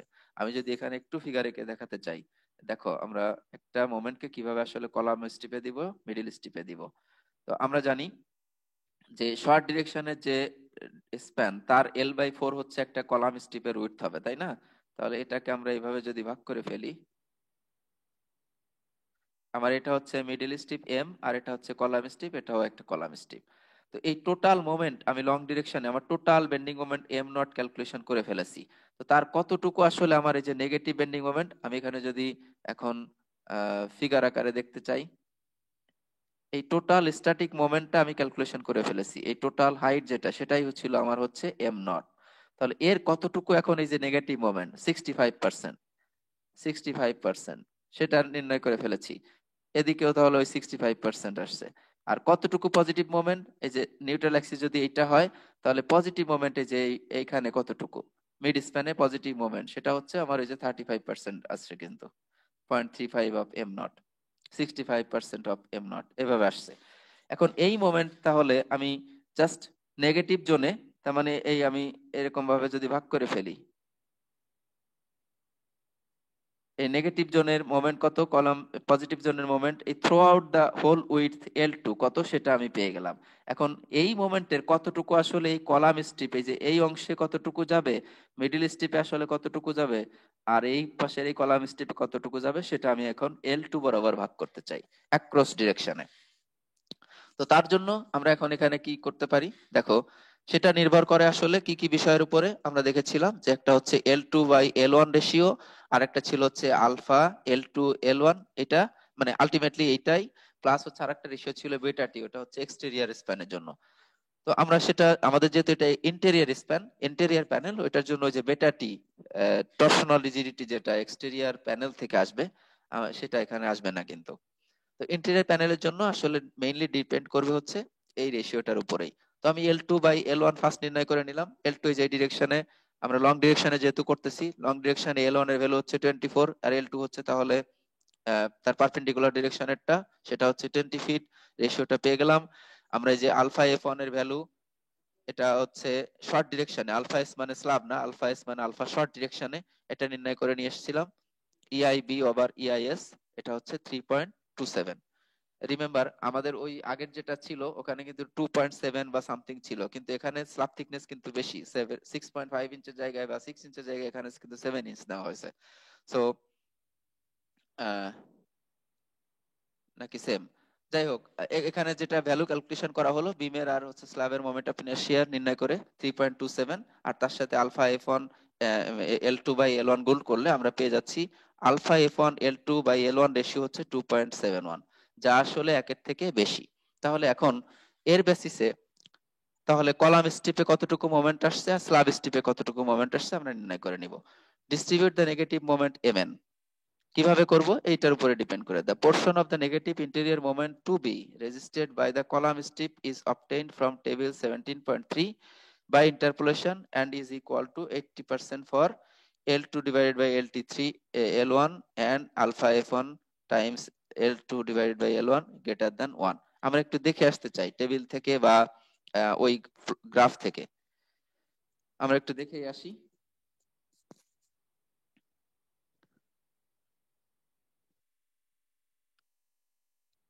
আমরা এই টেবিল থেকে একটু দেখি, কোথায় টেবিলটা। হুম, তাহলে আমাদের হচ্ছে ইন্টেরিয়র নেগেটিভ মোমেন্ট, কিন্তু আমরা ডিস্ট্রিবিউশন করব হচ্ছে ইন্টেরিয়র নেগেটিভ মোমেন্ট, এবং আমাদের আলফা F1 L2 L1 এর চেয়ে অনেক চেয়ে বেশি। আর আমাদের জন্য L2/L1 রেশিও সেটা ছিল 0.83, তার মানে 0.5ও না আবার 1ও না, এর মাঝামাঝি। তার মানে আমাকে কিন্তু ইন্টারপোলেট করতে হবে। তাহলে দেখো, এইটা আর হচ্ছে এইটা, এইগুলোর মাঝে আমাকে ইন্টারপোলেট করতে হবে, অথবা আমি ডিরেক্টলি এই যে এই ইকুয়েশনটা ব্যবহার করতে পারবো, column strip negative factor bending moments at interior support. আমরা কিন্তু ইন্টেরিয়র নেগেটিভ মোমেন্টই করতেছি, তাহলে এটার জন্য এই ইকুয়েশন ব্যবহার করব। আলটিমেটলি যদি আমি ব্যবহার করি তাহলে আমার জন্য কত পার্সেন্ট আসে। এক্সাম্পলে বলতেছে 83%। আমরা একটু দেখে নিতে পারি। ক্যালকুলেশনের আমার যেহেতু সময় নেই, আমি জানবো না, অধিকার যাব না, বাট এখানে যেটা বলছে আমরা সেটা অ্যাকসেপ্ট করতে পারি। দেখো, আলফা F2 F1 এর উপরে ডিপেন্ড করে এখানে তাহলে কত পার্সেন্ট নেওয়া হচ্ছে,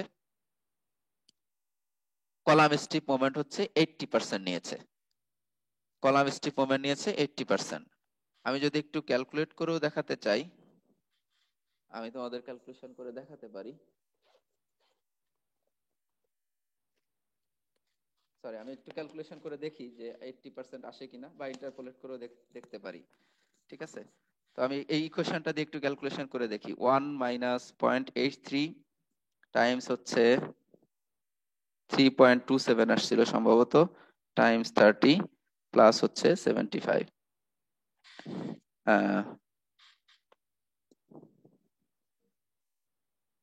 এটা আসছিল 1 মাইনাস 0.83 টাইমস 30 টাইমস হচ্ছে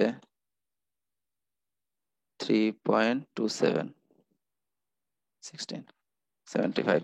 এটা এখানে এই ইকুয়েশন ব্যবহার করলে, আমি জানি না আমি ভুল ফ্যাক্টর ব্যবহার করতেছি না, আর একটু চেক করে নেই।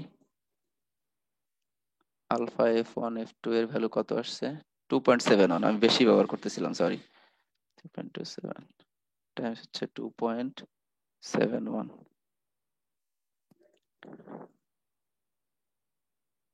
হচ্ছে 75। এটা 88% আসে, বাট এখানে আসলে নিয়েছে 80%। সো একটু ভেরিয়েশন আসলে থাকবে ইকুয়েশন আর যদি তুমি গ্রাফ ব্যবহার করো।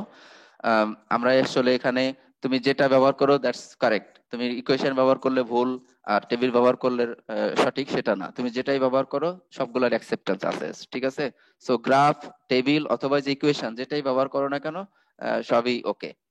তো তাহলে এখানে যে দেখো, কলাম স্ট্রিপে আমার টোটাল যে নেগেটিভ মোমেন্ট, সাপোর্টে যে নেগেটিভ মোমেন্ট, তার কত পার্সেন্ট কলাম স্ট্রিপ নিচ্ছে,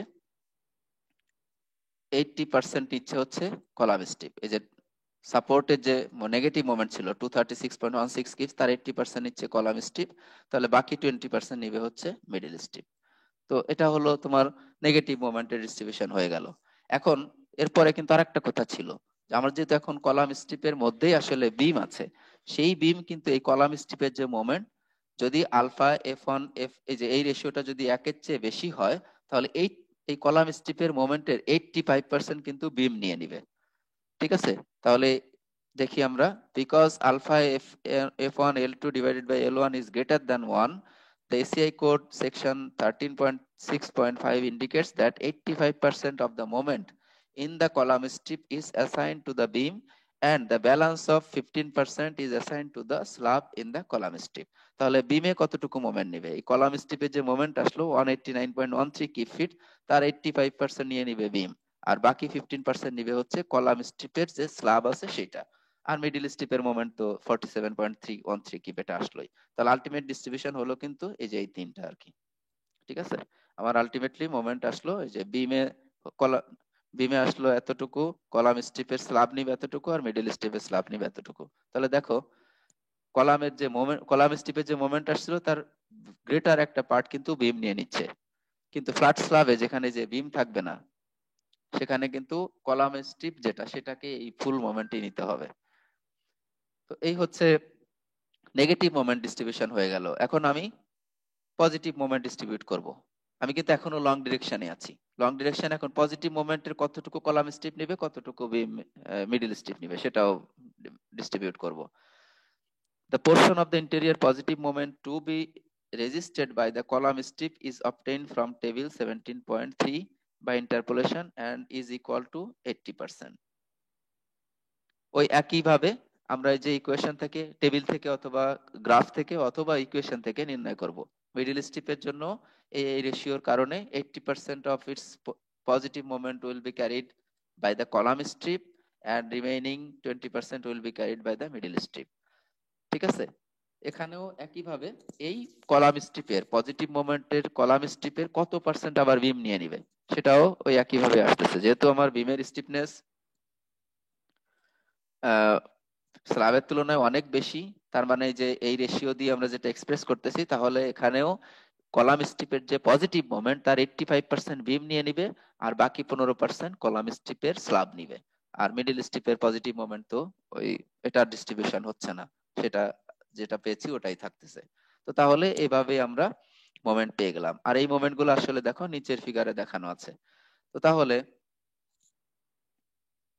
আমি যদি এখানে একটু দেখতে চাই, ফিগার 17.23 তে দেখো মোমেন্ট গুলা কিভাবে দেখানো। এটা হচ্ছে যে লঙ্গিটিউডিনাল ডিরেকশনে। তো আমি এখানে যেটা হয়েছে, আমি একটু গ্রাফিক্যালি বুঝিয়ে আসতে চাই। এই দেখো এম এন আর হচ্ছে এম এন। ঠিক আছে? আমার টোটাল স্ট্যাটিক মোমেন্ট এই এই যে 224 ফিট ডিরেকশনে, এদিকে টোটাল মোমেন্ট ছিল হচ্ছে 100, মানে এম নট আর কি। এই টোটাল হাইটটা ছিল এম নট। আর এই নেগেটিভ জোনে যেটা, সেটা হচ্ছে এম মাইনাস, আর পজিটিভ জোনে যেটা, সেটা হচ্ছে এম প্লাস। এখন এই মোমেন্টের এই যে আমার কলাম স্ট্রিপ দেখো সিএস দ্বারা দেখানো আছে, এতটুকু হাফ কলাম স্ট্রিপ, আবার এই পাশে হাফ কলাম স্ট্রিপ, আর এতটুকু হচ্ছে হাফ মিডল স্ট্রিপ, আবার ওই পাশেও তাহলে হাফ মিডল স্ট্রিপ। ঠিক আছে? তো তাহলে এই মোমেন্টে দেখো কত পার্সেন্ট, টোটাল মোমেন্টের কত পার্সেন্ট আসলে নেগেটিভ মোমেন্ট আসছে সেটা দেখানো আছে, কত পার্সেন্ট নেগেটিভ মোমেন্ট এই পাশে আছে, কত পার্সেন্ট পজিটিভ মোমেন্ট এখানে আসছে, সেটা হচ্ছে এই উপরের ফিগারে দেখানো। আর তার আবার ডিস্ট্রিবিউশন করে কলাম স্ট্রিপে কতটুকু, মিডল স্ট্রিপে কতটুকু, সবকিছুই দেখানো আছে এখানে। ঠিক আছে? আবার এই কলাম স্ট্রিপের কতটুকু লোড স্ল্যাব নিয়ে নিচ্ছে, কতটুকু, সরি, কতটুকু মোমেন্ট স্ল্যাব নিচ্ছে, কতটুকু মোমেন্ট কলাম স্ট্রিপের স্ল্যাব নিবে, বিম নিবে, সবগুলো এখানে তোমার দেখানো আছে। অনুরূপ ভাবে এখানে ট্রান্সভার্স ডিরেকশনে, শর্ট ডিরেকশনেরটাও নির্ণয় করে এখানে আসলে দেখানো আছে। আমি একটু এই উপরে ফিগারও দেখাই, দেখো। তাহলে শুধু স্ল্যাব যে মোমেন্টটুকু নিচ্ছে সেইটুকু এখানে তোমার দেখো দেখানো। বিমে তাহলে কত পার্সেন্ট নিয়ে নিচ্ছে, বিম কত পার্সেন্ট নিচ্ছে, এটা এখানে যে দেখানো। এন্ড এন্ড সাপোর্টে দেখো বিম কতটুকু নিচ্ছে, মিডল স্প্যানে কতটুকু নিচ্ছে, কলাম স্ট্রিপ বিম বাদে শুধু কলাম স্ট্রিপের স্ল্যাব যেটা, সেটা কতটুকু নিচ্ছে, পজিটিভ জোনে কতটুকু নিচ্ছে, আর মিডল স্ট্রিপে হাফ মিডল স্ট্রিপ এটা মিলিয়ে কতটুকু নিচ্ছে, সেটাও দেখো দেখানো আছে।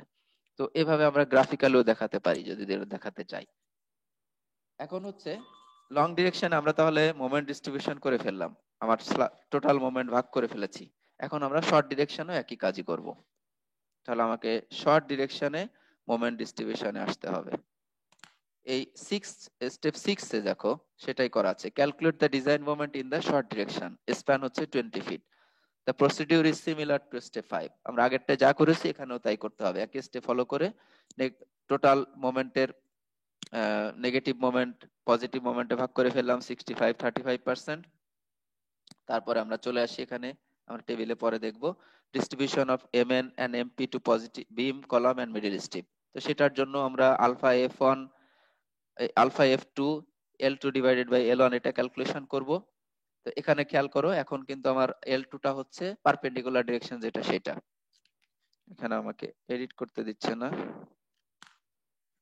তো L2 ডিভাইডেড বাই L1 এটা হচ্ছে এখন 1.2, আলফা F2 ইকুয়াল টু এটা নির্ণয় করে নিলাম 2.72 শর্ট ডিরেকশনের জন্য। আর এই এই দুইটা তাহলে ফ্যাক্টর আসছে হচ্ছে 3.26, যেটা আবার 1 এর চেয়ে বেশি। তাহলে এখানেও খেয়াল করো এই ফ্যাক্টরটা যদি 1 এর চেয়ে বেশি হয় তাহলে কলাম স্ট্রিপের মোমেন্টের 85% কিন্তু বিম ক্যারি করবে, আর রিমেইনিং 15% হচ্ছে কলাম স্ট্রিপের যে স্ল্যাব সেটা ক্যারি করবে। তাহলে এই রেশিও গুলোর উপরে ডিপেন্ড করে আমরা ইন্টারপোলেট করে দেখলাম যে নেগেটিভ মোমেন্টের 69% হচ্ছে কলাম স্ট্রিপ নিবে, আর মিডিল স্ট্রিপ নিবে হচ্ছে তাহলে রিমেইনিং 31%। আর যেহেতু এই রেশিওটা এই যে alpha F2 L2 by divided by L1 ratio একের চেয়ে বড়, তাহলে 85% of this column strip moment will be carried by the beam in the short direction. So তাহলে এই 132 কি ফিট যেটা আসলো নেগেটিভ মোমেন্ট, কলাম স্ট্রিপের নেগেটিভ মোমেন্ট, তার 85% নিবে হচ্ছে বিম, আর বাকি যে 15% সেটা নিবে হচ্ছে কলাম স্ট্রিপের স্ল্যাব। আর পজিটিভ মোমেন্টও অনুরূপ ভাবে আমরা ডিস্ট্রিবিউট করব। পজিটিভ মোমেন্টের ক্ষেত্রে একইভাবে আমরা যদি এই রেশিও নির্ণয় করি তাহলে বিম এর যে পজিটিভ মোমেন্ট এই যে এখানে দেখো 69% তোমার এই একইভাবে পজিটিভ মিডিল স্ট্রিপের জন্য, সরি পজিটিভ মোমেন্টের জন্য 69% হচ্ছে কলাম স্ট্রিপে যাবে, আর রিমেইনিং 31% হচ্ছে মিডিল স্ট্রিপে যাবে। তো এখানে এই যে দেখো কলাম স্ট্রিপের মোমেন্টের জন্য পজিটিভ মোমেন্ট ছিল 103, তাকে 69% হচ্ছে কলাম স্ট্রিপে গেল, যার আবার 85% হচ্ছে বিমে যাচ্ছে। তো এখানে একবারে এইভাবে ক্যালকুলেশন করেছে যে বিমের পজিটিভ মোমেন্ট তাহলে কলাম স্ট্রিপের যে 69% তার 85% হচ্ছে বিম, আর তাহলে কলাম স্ট্রিপের যে মোমেন্ট এটা তার 15% এটা হচ্ছে শুধু কলাম স্ট্রিপের স্ল্যাব ক্যারি করবে। আর মিডল স্ট্রিপে পজিটিভ মোমেন্ট টোটাল এই যে 31%, এখানে 69% কলাম স্ট্রিপে যাচ্ছে, তাহলে রিমেইনিং 31% হচ্ছে মিডল স্ট্রিপের পজিটিভ মোমেন্ট হিসেবে থাকছে। তো তাহলে এভাবে আমরা সবগুলাতে রিইনফোর্সমেন্ট বোথ ডিরেকশন আসলে ডিস্ট্রিবিউট করে দিলাম। এখন মোমেন্ট আমার জানা, শিয়ার আমি অলরেডি চেক করেছি, তাহলে করেসপন্ডিং মোমেন্টের জন্য আমার থিকনেস অলরেডি ডিটারমাইন করা, আমি এখন রিইনফোর্সমেন্ট ক্যালকুলেট করব। স্টেপ 7 এ আসলে সেটাই করা হচ্ছে। The steel reinforcement required and number of bars are shown in table 1710। Note all steel ratios are less than rho max equal to 0.10135। আমাকে এখনো এডিট করতে দিচ্ছে না আমার ল্যাপটপ, তাহলে এখানে এডিট করে দেখাতাম। এই যে রো ম্যাক্স যেটা, এটা কিন্তু হচ্ছে যে ম্যাক্সিমাম প্র্যাকটিক্যাল রিইনফোর্সমেন্ট রেশিও। তোমরা জানো যে rho corresponding to strain of 0.005, এটাই কিন্তু আসলে রো ম্যাক্স। এই রো ম্যাক্সটাকে ব্যালেন্সড রিইনফোর্সড রেশিও সাথে আবার কিন্তু এক করে ফেলো না আর কি। তো এটা হচ্ছে যে প্র্যাকটিক্যাল রিইনফোর্সমেন্ট রেশিও যেটা, ঠিক আছে সেটা।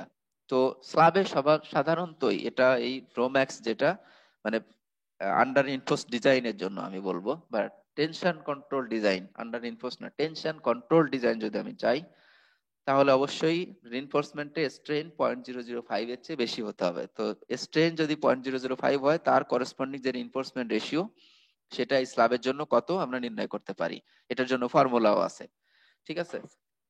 তো সেই সেই অনুযায়ী আমরা এরা এখানে নির্ণয় করেছে, তুমি যে ডিজাইন গ্রাফ থেকে আসলে নিয়ে আসতে পারবা যে রো ম্যাক্সটা ম্যাক্সিমাম কত হয়। তাহলে আমরা এখন একটু টেবিলে গিয়ে এটা চেক করে দেখি যে রিইনফোর্সমেন্টটা আমরা তাহলে কিভাবে ক্যালকুলেট করতে পারি। এই যে যে টেবিলটা দেখানো আছে দেখো, design of an interior two slab with beams, এখানেই আমরা এখন দেখব যে রিইনফোর্সমেন্টটা কিভাবে ক্যালকুলেশন করলো। সো আমাকে বোথ ডিরেকশনে আসলে ক্যালকুলেশন করতে হবে। এই যে দেখো, লং ডিরেকশনে ক্যালকুলেশন করলো, আবার শর্ট ডিরেকশনে ক্যালকুলেশন করলো। ফার্স্ট হচ্ছে আমরা দুই ভাবে এই যে কলাম স্ট্রিপ এবং মিডল স্ট্রিপে ভাগ করে নিলাম। এমইউ কতটুকু আসছে কলাম স্ট্রিপে? Negative moment, positive moment, negative moment, positive moment. অনুরূপভাবে উইডথ অফ স্ট্রিপ 120 ইঞ্চ, এই যেটা ইঞ্চিতে, কিন্তু কলাম স্ট্রিপের উইডথ এটা ওই এখানে হচ্ছে 120 ফিট, 120 ফিট। মিডল স্ট্রিপের উইডথ আর কি, কলাম স্ট্রিপের উইডথ, মিডল স্ট্রিপের উইডথ। এটা হচ্ছে লং ডিরেকশনে।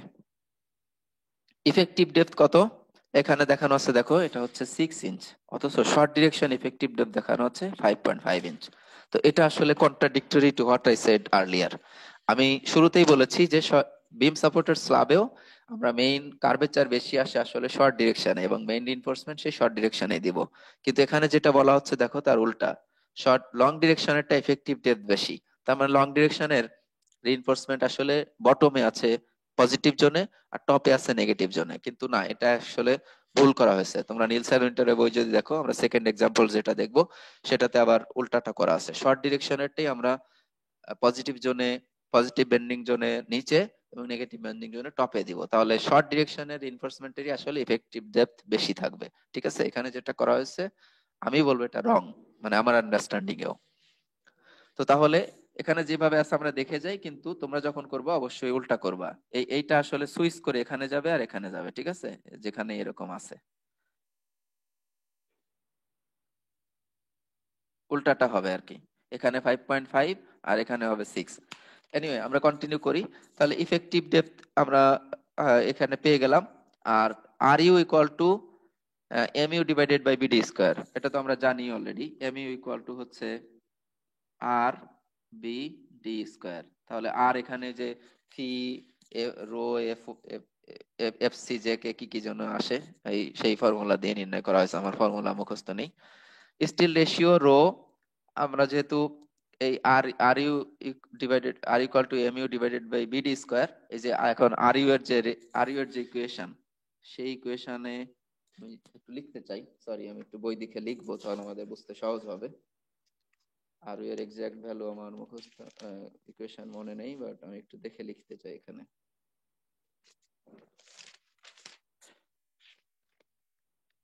Come on.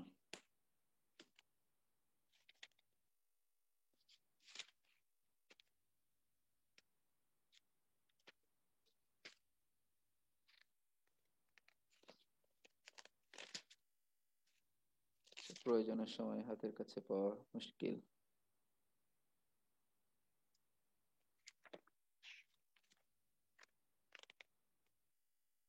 আচ্ছা, আমরা আমি হাতের কাছে পাচ্ছি না, বাট এই যে পেয়ে গেছি, সরি। আর ইকুয়াল টু হচ্ছে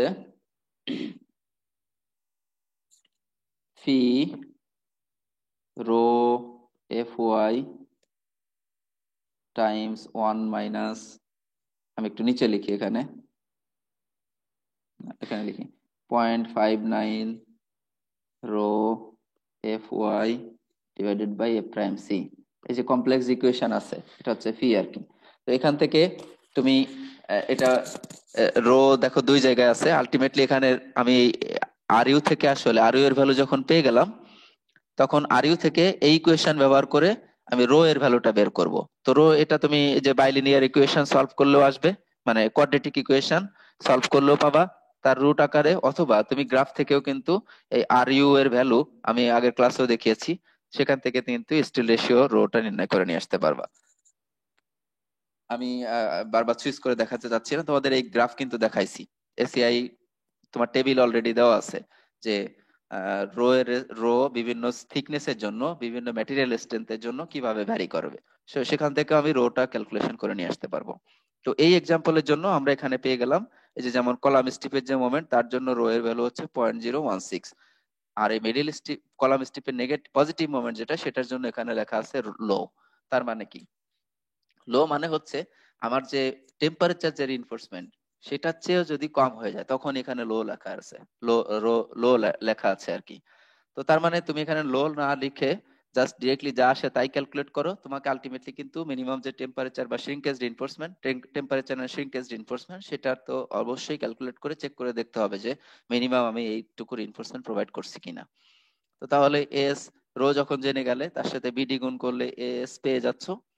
আর মিনিমাম টেম্পারেচার এবং শ্রিঙ্কেজ রিইনফোর্সমেন্ট এই যে 60 গ্রেডের জন্য, এবং আমরা জানি এটা ডিফর্ম বার, তাহলে পয়েন্ট এটা আসলে 00 হবে, 0.0018 বিডি। এটা আসলে স্কোয়ার ইঞ্চিতে নেওয়া আছে, তো এখানে 12 গুণ করে তারপরে এটা আসছে আর কি, ঠিক আছে। তো সেটা আমরা পেয়ে গেলাম হচ্ছে 1.52 ইঞ্চ স্কোয়ার ইঞ্চ। আর এখানে রিকোয়ারমেন্ট হচ্ছে 1.15 ইঞ্চ। তাহলে প্রোভাইড করব কোনটা, মিনিমাম টেম্পারেচার যেটা সেটা কিন্তু আমি প্রোভাইড করব। এখানে আরো লো লেখা আছে দেখো, এখানেও 1.5, সব জায়গায় তো 1.5, কিন্তু রিইনফোর্সমেন্ট এখানে আবার আসছে বেশি, মানে টেম্পারেচারের চেয়ে ফ্লেক্সারাল রিকোয়ারমেন্ট আসলে বেশি, এই যে এটা মিডল স্ট্রিপের নেগেটিভ মোমেন্টের জন্য। সো সেই অনুযায়ী তুমি আসলে যে স্পেসিং নির্ণয় করতে পারো। আমরা জানি রিইনফোর্সমেন্টের স্পেসিং নির্ণয় করার formula S equal to area, bar area times হচ্ছে 12 divided by area of strip, এরকম ভাবে। অথবা আমি তো এখানে স্পেসিং নির্ণয় করব না, আসলে আমি কলাম স্ট্রিপের উইডথ জানি, তাহলে আমার কয়টা বার লাগবে সেটা আমি জানবো। তাহলে এখানে 120 ডিভাইডেড বাই হচ্ছে আমার একটা বার রিকোয়ার্ড বারের এরিয়া, 120 টাইমস হচ্ছে না, আমার সরি, এখানে এইভাবে আমরা বের করব, নাম্বার অফ বার হচ্ছে required area divided by area of bar. তাহলে কতটা বার, আমি যেহেতু বার সাইজ সিলেক্ট করতে পারি, আমরা জানি 10 মিলি বা মানে 3 নাম্বার বার বা 4 নাম্বার বার বেশি ব্যবহার করা হয়, এখানে ওরা 4 নাম্বার ব্যবহার করা হয়েছে, তার মানে 13 মিলিমিটার। আমাদের দেশে 30 মিলিমিটার প্রডিউস করে না, আমাদের দেশে করে হচ্ছে 12 মিলিমিটার। তো এখানেও আর একটা বিষয় আসলে ইম্পর্টেন্ট, তুমি যদি জাস্ট নাম্বার 4 বারের যে ক্রস সেকশনাল এরিয়া এই বইয়ে দেওয়া আছে সেটা দিয়ে ক্যালকুলেশন করো, তাহলে 13 মিলিমিটার ধরে আসলে করা, কিন্তু অ্যাকচুয়ালি আমাদের দেশে যেটা ব্যবহার করতেছো 4 নাম্বার বার বলে সেটা হচ্ছে 12 মিলিমিটার, তার মানে তার ক্রস সেকশন কিন্তু কম। সো অ্যাকচুয়ালি যেটা আসলে আমি ফিল্ডে পাচ্ছি সেটা ধরে কিন্তু আমাদের এখানে নাম্বার বা স্পেসিং এগুলো নির্ণয় করা উচিত। তো আমার মনে হয় এখানে আসলে বোঝাটা আর কঠিন কিছু নয়। সবাই বুঝতে পারছো যে কিভাবে তাহলে রিইনফোর্সমেন্ট এবং কিভাবে রিইনফোর্সমেন্টের সংখ্যা নির্ণয় করব। তো এই হচ্ছে এটার এক্সাম্পল। আমরা এখন একটা আসলে এটাতে একটা ইন্টেরিয়র প্যানেল দেখলাম, এবার আমরা একটা এক্সটেরিয়র প্যানেলের এক্সাম্পল দেখতে চাই। সো একটা এক্সটেরিয়র প্যানেলের আমরা যদি এক্সাম্পলে আসি, আমরা নিলসন উইন্টারের বইয়ে একটা এক্সাম্পল দেওয়া আছে, সেটাই এখানে ফলো করব। কি বলা হচ্ছে, a two-way reinforced concrete building floor system is composed of slab panels measuring 20 by 25 feet in plan, supported by shallow column line beams cast monolithically with the slab, as shown in figure 13.16. Using concrete with F prime equal to 4000 psi and steel with Fy equal to 60,000 psi, design a typical exterior panel to carry a service load of live load of 144 psf in addition to the self weight of the floor. তার মানে এখানে কিন্তু আমরা exterior প্যানেলটা আসলে design করব, typical exterior panel. তো প্রথমেই আমাকে কি করতে হবে, আগে ডিরেক্ট ডিজাইন মেথড যদি আমি ইউজ করতে চাই তাহলে লিমিটেশনস গুলা সেট করে কিনা সেটা আমাকে যাচাই করতে হবে। আমি ফিগারটা একটু দেখিয়ে আসি। তাহলে এই যে এখানে দেখানো আছে দেখো, এদিকে আরো কন্টিনিউয়াস আছে, এদিকেও কন্টিনিউয়াস আছে। এটা তো আমাদের হচ্ছে কর্নার প্যানেল, আর এটা এই যে টিপিক্যাল এক্সটেরিয়র প্যানেল, এটা হচ্ছে আমার এক্সটেরিয়র প্যানেল। এটা কিন্তু হচ্ছে কর্নার প্যানেল হতো, কর্নার প্যানেল। এটাও তাহলে এক্সটেরিয়র, এই যে এটাও তাহলে এক্সটেরিয়র। আর এই যে এইদিকে যেটা কন্টিনিউয়াস থাকতো, চারপাশে যদি বিম থাকে, মানে চারপাশে যদি কন্টিনিউশন থাকে, তাহলে সেটাকে বলবো হচ্ছে ইন্টেরিয়র প্যানেল। ঠিক আছে।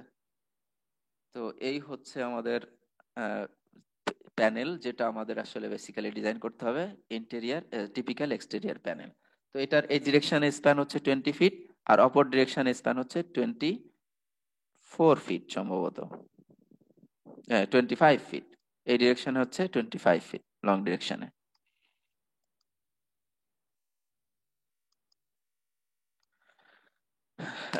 আমরা তাহলে সলিউশনে চলে আসি, কিভাবে আমরা সলভ করবো এটা। The floor system satisfies all limitations stated in section 13.6, তার মানে যে direct design method এর যে limitations গুলো আছে, and the SCI direct design method will be used. For illustrative purposes, only a typical exterior panel as shown in figure 13.16 will be designed. The depth limitations of section 13.8 will be used as a guide to the desirable slab the desirable slab thickness.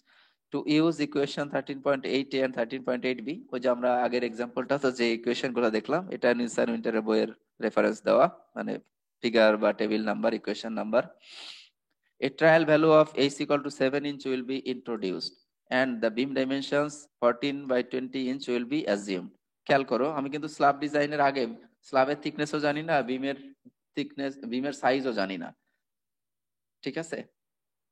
আগের এক্সাম্পলটাতে যেমন বলা ছিল যে মোটামুটি এত সাইজের বিম ব্যবহার করা হবে, তুমি স্ল্যাব এই যে ডিজাইনের যে সিকোয়েন্স, প্রথমে তো আমরা আসলে স্ল্যাব ডিজাইন করি, স্ল্যাবের পরে তারপরে বিমে আসি, বিম থেকে কলামে আসি গ্রাভিটি লোডের জন্য যখন ডিজাইন করি। অনুরূপভাবে গ্রাভিটি লোডের জন্য আমার মোটামুটি একটা সেকশন এসে গেলে তারপরে কিন্তু আমরা ল্যাটারাল লোড অ্যানালাইসিস করে দেখি যে এই এই গ্রাভিটি লোডের জন্য যে সেকশন সেটা ল্যাটারাল লোডেও অ্যাপ্রোপ্রিয়েট কিনা, না হলে আমরা সেকশন তখন আবার ইনক্রিজ করি বা রিডিজাইন করি। তো এখানে স্ল্যাব ডিজাইনের আগে কিন্তু বিম ডিজাইন আসলে হবে না প্র্যাকটিক্যালি যখন করবা। তো তার মানে এই ডাইরেক্ট ডিজাইন মেথড ইউজ করতে হলে বিম আছে কি নাই, বিম থাকলে সেটার সাইজ কত সেটা কিন্তু তুমি জানো না, আছে কি নাই সেটা জানো, যখন ডিসিশন হয়ে যাবে ফ্ল্যাট প্লেট ইউজ করবো তার মানে বিম নাই, কিন্তু যখন এস সাপোর্টেড স্ল্যাব হবে তখন তোমাকে বিমের সাইজ কিন্তু অ্যাজিউম করে নিতে হবে। সো স্ল্যাবের থিকনেস যখন এখানে অ্যাজিউম করলো, বিমের ডাইমেনশনও কিন্তু অ্যাজিউম করে নিতে হচ্ছে। The effective flange projection beyond the face of the beam waves is the lesser of 4HT or HW. এই যে বিমের স্ল্যাবের নিচে যে ওয়েভ থাকে সেই ওয়েভের ডেপথ অথবা 4TF, 4 Times the thickness of the slab, এটার চেয়ে বেশি আমি এক সাইডে প্রজেকশন নিতে পারবো না। And in the present case is 13 inch. The 13 inch মানে 20 inch থেকে যে 7 inch বাদ দিলে 13 inch থাকলো সেটা। The moment of inertia of the T beams will be estimated as multiples of that of the rectangular portion as follows. এখানে simplify করে নিছে আসলে ক্যালকুলেশন, আমাকে এক্স্যাক্টলি ওইসব সি এর ভ্যালু ইত্যাদি ইত্যাদি ক্যালকুলেশন না করে জাস্ট এখানে আমি রেক্টেঙ্গুলার সেকশনের মোমেন্ট অফ ইনার্শিয়া নির্ণয় করব, আর এটা কি ধরনের বিম, এস বিম নাকি ইন্টেরিয়ার বিম তার উপরে ডিপেন্ড করে এই যে ফ্যাক্টর গুণ করে তার মোমেন্ট অফ ইনার্শিয়াকে বাড়িয়ে নিব। তাহলে দেখো এখানে সিম্পলিফাই করার জন্য অ্যাপ্রক্সিমেট ভ্যালু এখানে নিয়ে নিল, ঠিক আছে? তাহলে এস বিম যদি হয় আমার শুধু যে বিমটা 14 ইঞ্চ বাই 20 ইঞ্চ তার মোমেন্ট অফ ইনার্শিয়া, সেটাকে আমি এস বিমের জন্য ওই যে স্ল্যাবের যে প্রজেকশন আমি এর সাথে ইনক্লুড করব তার ইফেক্টকে কাউন্ট করার জন্য এস বিমের যে মেইন বিমের যে মোমেন্ট অফ ইনার্শিয়া তার 1.5 গুণ নিল। আর ইন্টেরিয়র বিমের যেহেতু বোথ সাইডে প্রজেকশন থাকবে, এস বিমে কিন্তু প্রজেকশন এক সাইডে, ইন্টেরিয়র বিমে যেহেতু প্রজেকশন বোথ সাইডে, তাহলে এটার জন্য আসলে নিয়েছে টু টাইমস। এটাও আসলে নির্ভর করবে হচ্ছে এক্সপেরিয়েন্সের উপর।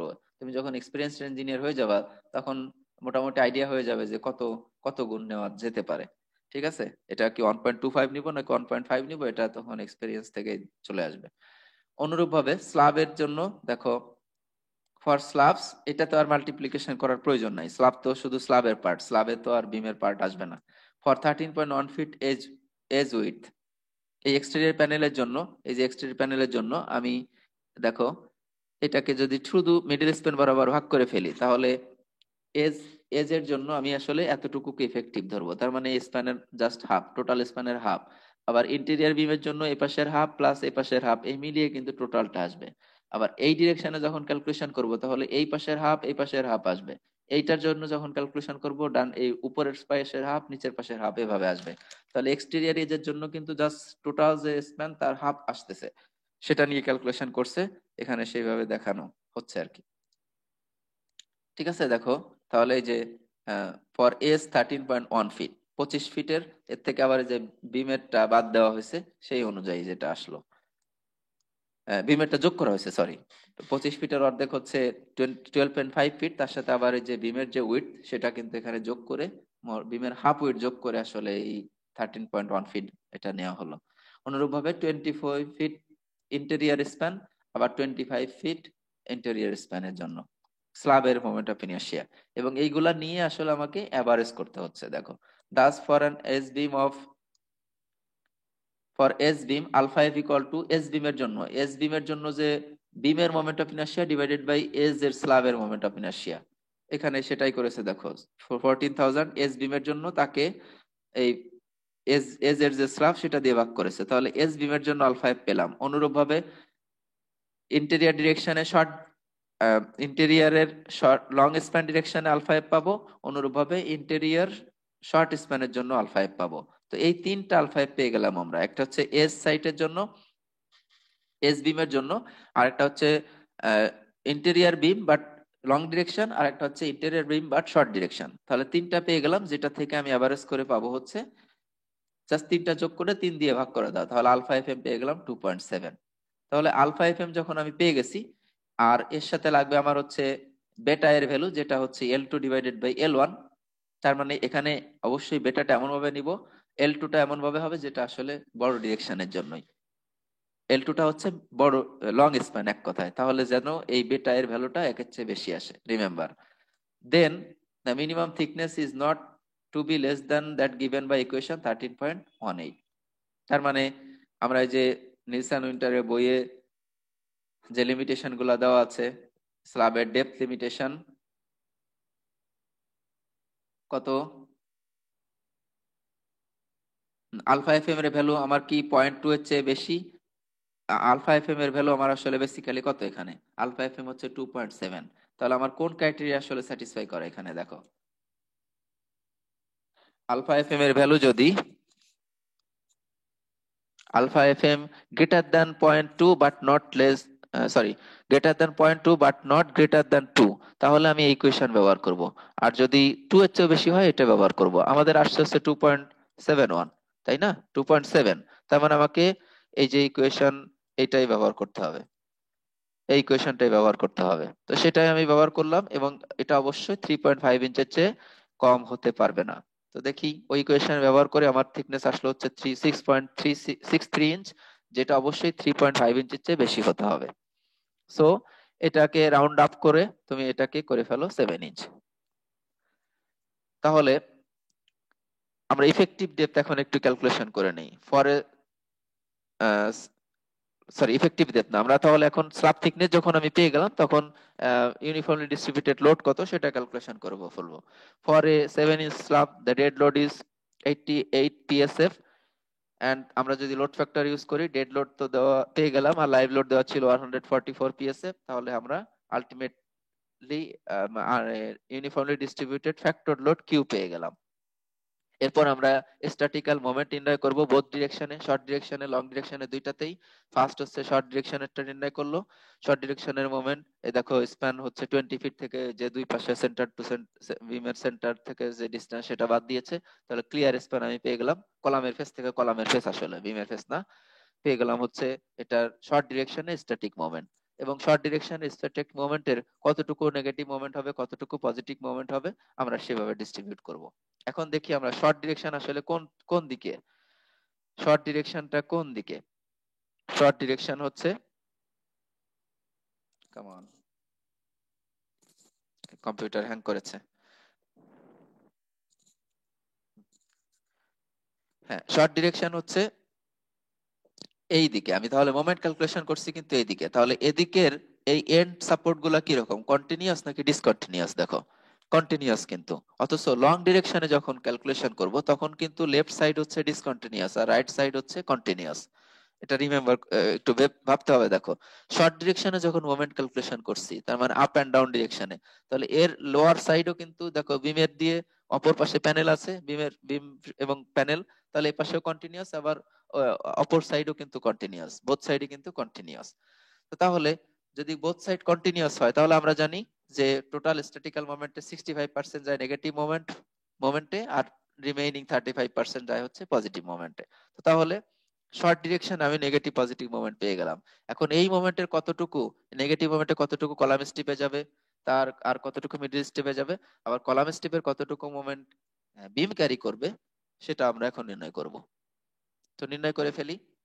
এখানে দেখো, the column strip has a width of 10 feet, যেহেতু আমরা জানি যে এল মিনিমাম ডিভাইডেড বাই 4 হচ্ছে কলাম স্ট্রিপের উইডথ, তো 20 ফিট আর হচ্ছে 25 ফিট, এর মধ্যে এল মিনিমাম হচ্ছে 20 ফিট, তার 4 ভাগের 1 ভাগ।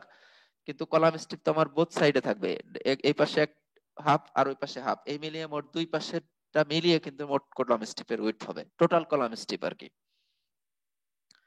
তাহলে আর width L2 divided by L1 ratio 1.25 and alpha F2 F1 L2 L1 এটা রেশিও আমরা যে অলরেডি ক্যালকুলেশন করে রেখে আসছি 2.25.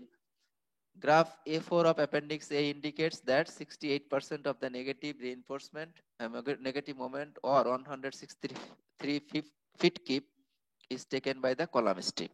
এটা ওই যে গ্রাফ যেটা গ্রাফ A4 অথবা টেবিল অথবা ইকুয়েশন যেটাই আমরা ব্যবহার করি না কেন,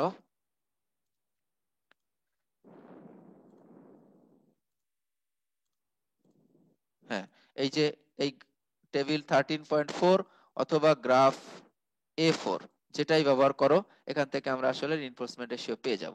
আমরা যদি এখানে একটু ক্যালকুলেশন করতে চাই, ধরো এটা হচ্ছে কত আসছে, L2 L1 রেশিও হচ্ছে 1.25 আর আলফা এই রেশিওটা হচ্ছে 2.75, 1.25 2.75 কত আসে, আমরা ইন্টেরিয়র নেগেটিভ মোমেন্টটি কিন্তু ক্যালকুলেশন করতেছি, L2/L1 হচ্ছে 1.25, তার মানে একের চেয়েও বেশি, এরকম কোন এক জায়গায় আসবে। আবার এটার রেশিও একের চেয়েও বেশি, তার মানে 75% এর চেয়ে বেশি, আবার 45% এর চেয়ে কম, ইন্টারপোলেশন করতে হয়। আর যদি আমরা গ্রাফ থেকে আসতে চাই ইন্টেরিয়র নেগেটিভ মোমেন্ট, তার মানে এই গ্রাফটা আমার আসলে কাজে লাগবে। আমাদের জন্য এই রেশিওটার ভ্যালু হচ্ছে 2.25, তার মানে একের চেয়েও বেশি। আর এদিকে আমার আসলে কি রেশিও, L2/L1 রেশিও, সেটা হচ্ছে 1.25। 1.25 কোথায় আসে, এই যে 1 আর এটা হচ্ছে 1.5, তার মানে 1.25 এর ঠিক মাঝ বরাবর এই যে এরকম একটা জায়গায়, আমরা যদি আরেকটু উপরে উঠে যাই এরকম একটা জায়গায়, তাহলে এই জায়গাটা আসলে এই এই কার্ভটা কোথায় ইন্টারসেক্ট করেছে এবং তার সোজা ডান বা বামে চলে গেলে আমরা পার্সেন্টেজটা আসলে পেয়ে যাব।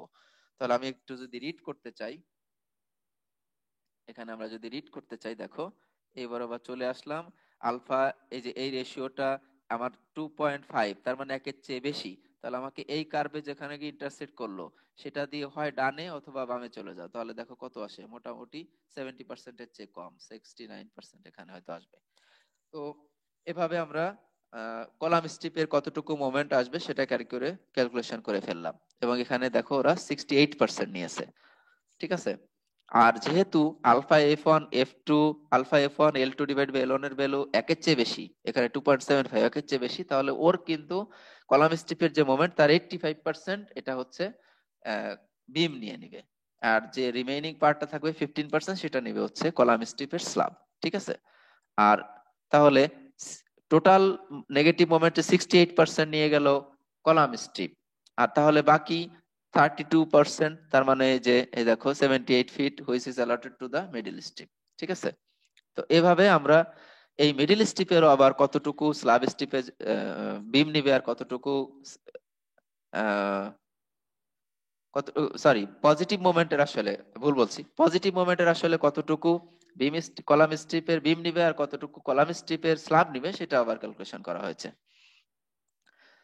ওই একই গ্রাফ আবারও শো করছে যে 68% of the positive moment, that means 88 feet kips, আমরা এটা টেবুলার আকারে দেওয়া আছে, এখানে ওয়ারিড হওয়ার কিছু নেই, taken by the column strip, of which 85% is taken by the beam and remaining 15% is taken by the slab, আর রিমেইনিং যে 42 ফিট কিপস এটা হচ্ছে মিডল স্ট্রিপ নিবে। এটা সব টেবিল আকারে দেখানো আছে, এই দেখো এই যে এখানে, ঠিক আছে। Interior slab 20 feet span direction, beam moment এই যে এটা বিম মোমেন্ট কতটুকু, নেগেটিভ মোমেন্টের কতটুকু বিম নিয়ে নিল, পজিটিভ মোমেন্টের কতটুকু বিম নিল, কলাম স্ট্রিপের স্ল্যাব কতটুকু নিচ্ছে নেগেটিভ মোমেন্টের পজিটিভ মোমেন্টের, মিডল স্ট্রিপের স্ল্যাব নেগেটিভ মোমেন্টের কতটুকু নিচ্ছে পজিটিভ মোমেন্টের কতটুকু নিচ্ছে, এটা বোথ ডিরেকশনেই, interior beam strip exterior slab beam strip 20 feet direction, সবগুলাই আমরা আসলে বের করে দেখাবো। তো আমরা এই প্রথম পার্টটা করেছি interior slab beam strip interior পার্টটা করেছি, এখন এজটাও করব আমরা এক্সটেরিয়র ডিরেকশনের। আবার এই মোমেন্ট গুলা সব সামারাইজ করে আসলে এখানে রিইনফোর্সমেন্ট ক্যালকুলেশনও দেখানো আছে। আমার মনে হয় এক্সাম্পল গুলো একটু লং হয়ে যাচ্ছে, বাট প্রবলেমটাই এরকম, আমার আসলে করার কিছু নাই। তোমাদের পরীক্ষা আসলেও আসলে এরকম লং প্রবলেমই করতে হবে। আসবে তো অবশ্যই, পরীক্ষায় তো অবশ্যই আসবে এবং করতে হবে। তো দেখো এখানে লোকেশন, তারপর হচ্ছে তার আলটিমেট মোমেন্ট কতটুকু আমরা পেয়েছি, এরপরে উইডথ কত, ডেপথ কত, তার মোমেন্ট পার ফিট উইডথে কত, রো কত, রিইনফোর্সমেন্ট কত, নাম্বার অফ বার সিলেকশন। আমরা আগের প্রবলেমে যা যা দেখছি আগের সলিউশনে এখানেও ঠিক একই ভাবে করা আছে। বাট এটা দেখানোর উদ্দেশ্য হলো আগেরটা ছিল ইন্টেরিয়র প্যানেল আর এটা হচ্ছে এক্সটেরিয়র প্যানেল, পার্থক্য বেশ পার্থক্য আছে, ক্যালকুলেশনও কিছুটা ডিফারেন্স আছে, সেটা দেখানোর জন্য এটা করা। তো এভাবে হয়ে গেল আমরা আগেরটা যখন করে ফেললাম ডিস্ট্রিবিউশন। এখন আমরা চলে আসব হচ্ছে আহ, হ্যাঁ, ওটা তো ইন্টেরিয়র সাপোর্টের নেগেটিভ মোমেন্ট হয়ে গেল। এখন এক্সটেরিয়র সাপোর্টে তাহলে, সরি, এস আমরা একটু পড়ি। A similar analysis is perform for the slab beam strip at the edge of the building based on a total static design moment of 194 feet kips. তার মানে এস ডিরেকশন, এখন short, আমরা তো short ডিরেকশনে চলে আসবো বেসিক্যালি। না না, short ডিরেকশনে করলাম আমরা, এরপরে লং ডিরেকশনে চলে আসব। ঠিক আছে। আহ সেখানে একটু গুলিয়ে যাচ্ছে, আমরা ফিগারটা একটু দেখে নেই, সরি। হ্যাঁ, লং ডিরেকশনের আমরা মোমেন্ট ডিস্ট্রিবিউশন, শর্ট ডিরেকশনে মোমেন্ট ডিস্ট্রিবিউশন করে ফেললাম। এরপরে 194 ফিট কিপের এটার 65% হচ্ছে negative moment and 35% to the positive moment. কোথায়? A similar analysis is performed for the slab beam strip at the edge of the building based on a total static design moment of 194 feet kips. হ্যাঁ, এটা এটা হচ্ছে ওই যে এখানে দেখাই, এটা একটু কমপ্লেক্স, তোমাদেরকে আসলে একটু মনোযোগ দিয়ে খেয়াল করতে হবে, না হলে মিক্সড হয়ে যাওয়ার সম্ভাবনাটা বেশি। আমরা খেয়াল করো, আমরা যখন ডিজাইন করি তখন কিন্তু এই স্প্যানের হাফ আর ওই তার পাশের স্প্যানের হাফ এই মিলিয়ে এইটার জন্য আমরা আসলে ডিজাইন করি। তাহলে আমার এক্সটেরিয়র এজের এই যে যে হাফ স্ল্যাব উইডথ থেকে যাচ্ছে, এই হাফ স্ল্যাব উইডথের জন্য, এই যে এখানে যে হাফ স্ল্যাব উইডথ থেকে যাচ্ছে এই পার্টটা, সেটার জন্য আমি এখন জাস্ট এই হাফ স্ল্যাব উইডথের জন্য এই ডিরেকশনে, এই শর্ট ডিরেকশনে এই বেন্ডিং মোমেন্ট কত সেটা ক্যালকুলেশন করে এর কলাম স্ট্রিপে নেগেটিভ, তারপর হচ্ছে মিডল স্ট্রিপে ডিস্ট্রিবিউশন করে দিতে চাই। তাহলে এখানে আসলে এই কাজটা করা হচ্ছে।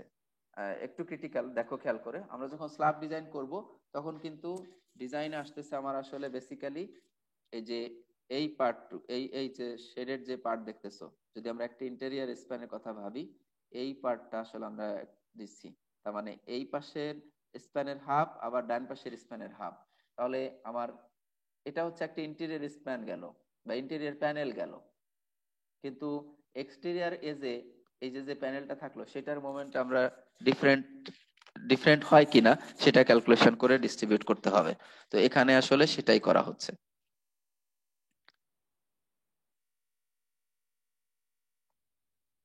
হ্যাঁ, এই যে এখানে, ঠিক আছে। তাহলে দেখো আমার এই যে উইডথ এখন কত নিয়েছে, এখানে উইডথ নিয়েছে কিন্তু 13.1 ফিট। তার মানে এক্সটেরিয়র যে যে হাফ হাফ স্ল্যাব আর কি, স্ল্যাবের যে হাফ পার্ট সেটা ডিস্ট্রিবিউটেড লোড ঠিক আছে, এটার ক্লিয়ার স্প্যানও ঠিক আছে, কিন্তু উইডথ হচ্ছে এখন আমার আগের যে ফুল প্যানেল ছিল তার হাফ। তাহলে এই মোমেন্ট আসলো। একইভাবে 65% হচ্ছে নেগেটিভ মোমেন্ট, 35% হচ্ছে পজিটিভ মোমেন্ট। আবার এই ভ্যালুটা হচ্ছে 3.9, যা একের চেয়ে বেশি। তাহলে এর কলাম স্টিপের যে মোমেন্ট তার 85% হচ্ছে বিম নিবে আর 15% স্ল্যাব নিবে। আবার ওই গ্রাফ থেকে আমরা দেখলাম যে 68% আগের মতোই সবই, কিন্তু মোমেন্টটা কিন্তু এখন আসলে ডিফারেন্ট। সো এই অনুযায়ী এখানে তোমার এই যে এই কারণে এক্সটেরিয়র স্ল্যাব বিম স্টিপ 25 ফিট স্প্যান, এই যে দেখো মোমেন্ট ডিস্ট্রিবিউশনটা এই নিচের এই টেবিলে এখানে দেওয়া আছে। তাহলে এটা গেল হচ্ছে তোমার ইন্টেরিয়র পার্টের জন্য, আর এটা আসলো হচ্ছে এক্সটেরিয়র বা নেগেটিভ এক্সটেরিয়র পার্টের জন্য। তো আমরা শর্ট ডিরেকশন এটা করে ফেললাম, এখন আসবো একই কাজ আমরা লং ডিরেকশনেও করব। ঠিক আছে। লং ডিরেকশনে টোটাল স্ট্যাটিক মোমেন্ট এই যে এটার ক্লিয়ার স্প্যান নিয়ে নির্ণয় করে ফেললাম। উইডথ হচ্ছে 20 ফিট। লং ডিরেকশন আমরা যখন করতেছি তখন কিন্তু এটার এই এই এক্সটেরিয়র প্যানেলের জন্য, এই প্যানেলের জন্য আমরা যে যে প্যানেলটা আসলে আলোচনা করতেছি, এই প্যানেলটার জন্য এই ডিরেকশনে যখন মোমেন্ট ডিস্ট্রিবিউট করব, এই রাইট এন্ড কিন্তু কন্টিনিউয়াস বাট লেফট এন্ড কিন্তু ডিসকন্টিনিউয়াস। আর এই যে সাইড যেটা দেখো, দুই সাইডে কিন্তু কন্টিনিউটি আছে, তার মানে এখানে আমার ওই যে হাফ স্ল্যাব উইথ কনসিডার করে আর মোমেন্ট ক্যালকুলেশন করার প্রয়োজন হবে না। কিন্তু রিমেম্বার, এটার এই প্যানেলের ডান সাইড হচ্ছে কন্টিনিউয়াস, লেফট সাইড হচ্ছে ডিসকন্টিনিউয়াস, এতটুকু মনে রাখলে হবে এখানে। তাহলে ডিসকন্টিনিউয়াস এন্ড যদি হয়, আমাদের ওই যে টরশনাল রিজিডিটি কনস্ট্যান্ট চলে আসবে, তার জন্য সি এর ভ্যালু নির্ণয় করে নিয়ে নিতে হবে। আমরা একটু পড়ে যাই কিভাবে করা হয়েছে। দিস উইল বি অ্যাপরশনড, এই যে স্ট্যাটিক্যাল মোমেন্ট আমি পেয়ে গেলাম, তাহলে তার কতটুকু নেগেটিভ এক্সটেরিয়র নেগেটিভ মোমেন্ট হবে, কত পার্সেন্ট ইন্টেরিয়র নেগেটিভ মোমেন্ট হবে, এবং কত পার্সেন্ট পজিটিভ মোমেন্ট হবে, মিডল স্প্যান পজিটিভ মোমেন্ট হবে, সেটা ডিস্ট্রিবিউশন করার জন্য আমাদের ওই যে টরশনাল রিজিডিটি, যেটা আসলে বেটা টি দিয়ে ক্যালকুলেট করতে হয়, আর বেটা টি এর মধ্যে যে সি এর ভ্যালুটা আছে সেইটা ক্যালকুলেশন করতে হবে। তো আমরা একটু পড়ে যাচ্ছি। এই this statical moment will be apportioned to the negative and positive moment sections according to table 13.3 and distributed laterally across the width of the critical moment sections with the aid of graph on A4. The moment ratios to be applied to obtain exterior negative, positive and interior negative moments are respectively 0.16, 0.57 and 0.7.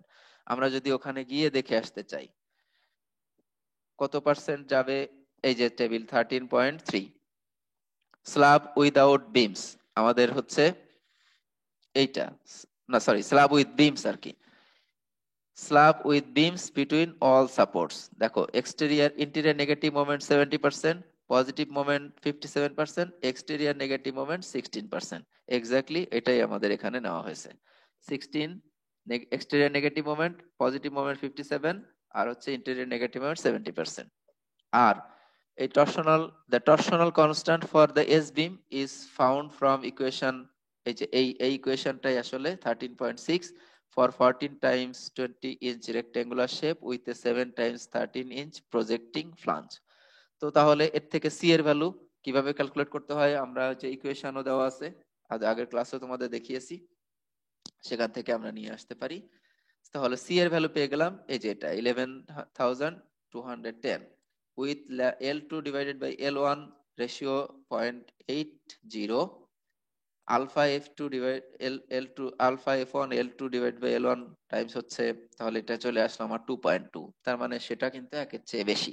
তার মানে এখানেও আমার 85% of the column strip moment কিন্তু বিম carry করবে, remember. আর বেটা টি এর value, এই যে বেটা টি এর ইকুয়েশন, এই সি ইনক্লুড করে যেটা আছে ইকুয়েশন 13.5, এখান থেকে আমরা বেটা টি এর ভ্যালু পেয়ে গেলাম হচ্ছে 0.81। তাহলে এখন গ্রাফ A4 থেকে আমরা তাহলে কলাম স্ট্রিপ কতটুকু মোমেন্ট নিবে সেটা ক্যালকুলেট করতে পারি। এটা কত পার্সেন্ট পেয়েছে, এরা পেয়েছে 93%। আমরা একটু চেক করে আসি। তাহলে আমাদের জন্য আলফা L2/L1 হচ্ছে 0.8, এই আলফা F1 L2 L1 এটা হচ্ছে 2.2, আর বেটা টি এর ভ্যালু হচ্ছে 0.81। তাহলে আমরা এই গ্রাফ থেকে আসলে দেখতে চাই যে কত পার্সেন্ট আসলে কলাম স্ট্রিপ নিবে, কত পার্সেন্ট মিডল স্ট্রিপ নিবে। দেখো এক্সটেরিয়র নেগেটিভ মোমেন্ট, ঠিক আছে, এক্সটেরিয়র নেগেটিভ মোমেন্টের কত পার্সেন্ট নিবে, কি কি বিষয়ের উপর নির্ভর করছে।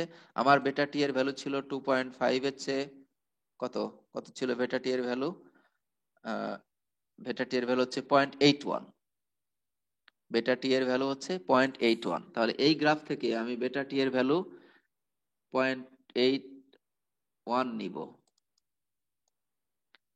0.81 কোনটা, এই যে বেটা টি এর ভ্যালু দেখো, বেটা টি ইকুয়াল টু 0, বেটা টি ইকুয়াল টু 2.5।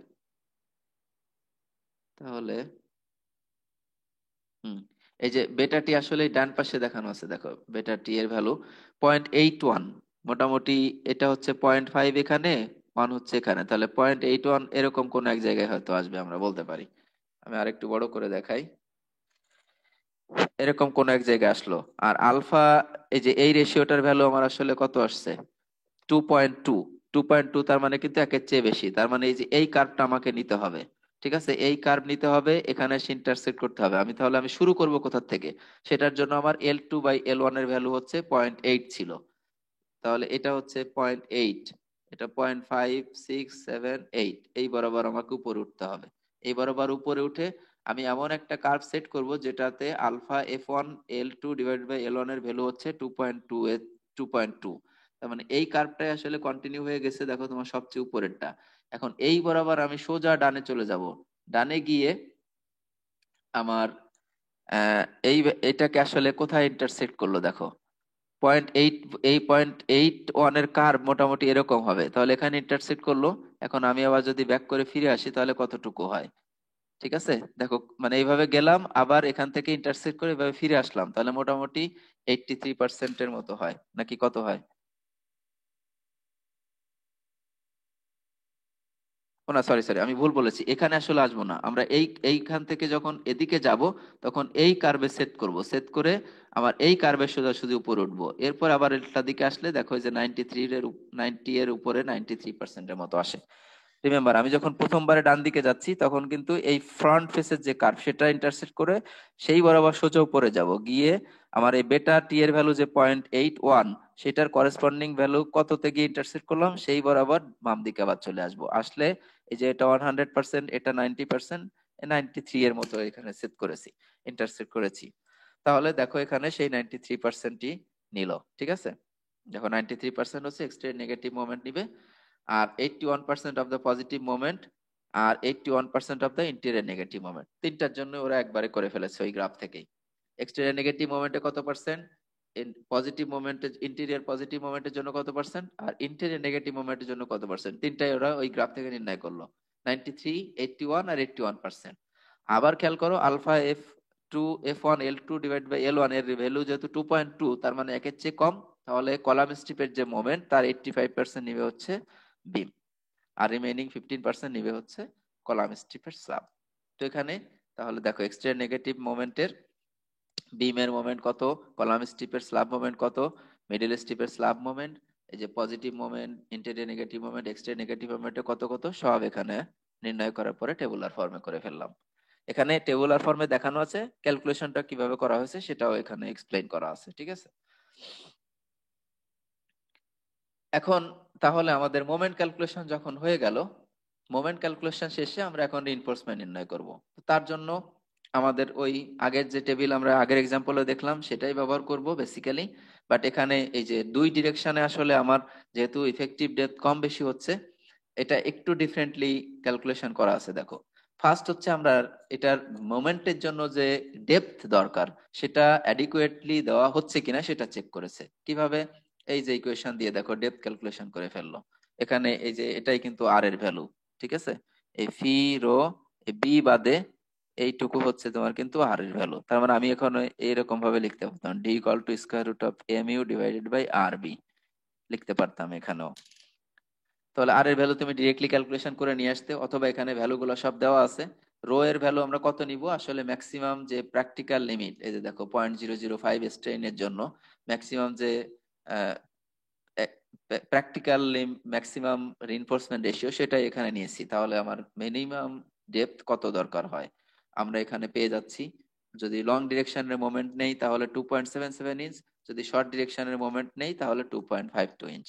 এটা আসলে আগের এক্সাম্পল যেটা দেখেছি সেটাতে করা হয়নি, কারণ স্বভাবতই তোমার ডিফ্লেকশন কন্ট্রোলের জন্য স্ল্যাবের থিকনেস অনেক বেশি আসে। দেখো আমাদের যেখানে 6.5 ইঞ্চের বেশি লেগেছে, 7 ইঞ্চ লেগেছে আলটিমেটলি, বেন্ডিং এর জন্য সেখানে লাগতেছে মাত্র <3 ইঞ্চ। সো তুমি এটা না চেক করলেও আসলে পারো, বাট ডিজাইনের স্টেপ হিসাবে এটা তোমাকে আসলে দেখানো উচিত, তোমার দেখানো উচিত। তো ডেপথ বেন্ডিং এর জন্য কতটুকু লাগে সেটা আমরা চেক করে দেখলাম এবং অ্যাডিকুয়েটলি পেয়ে গেলাম। এখন আমরা রিইনফোর্সমেন্ট রেশিও নির্ণয় করব। তাহলে এই যে এই দেখো, and under reinforced slab results, the required reinforcement ratio are conveniently found from table A5 with RE equal to this value, or from table A9।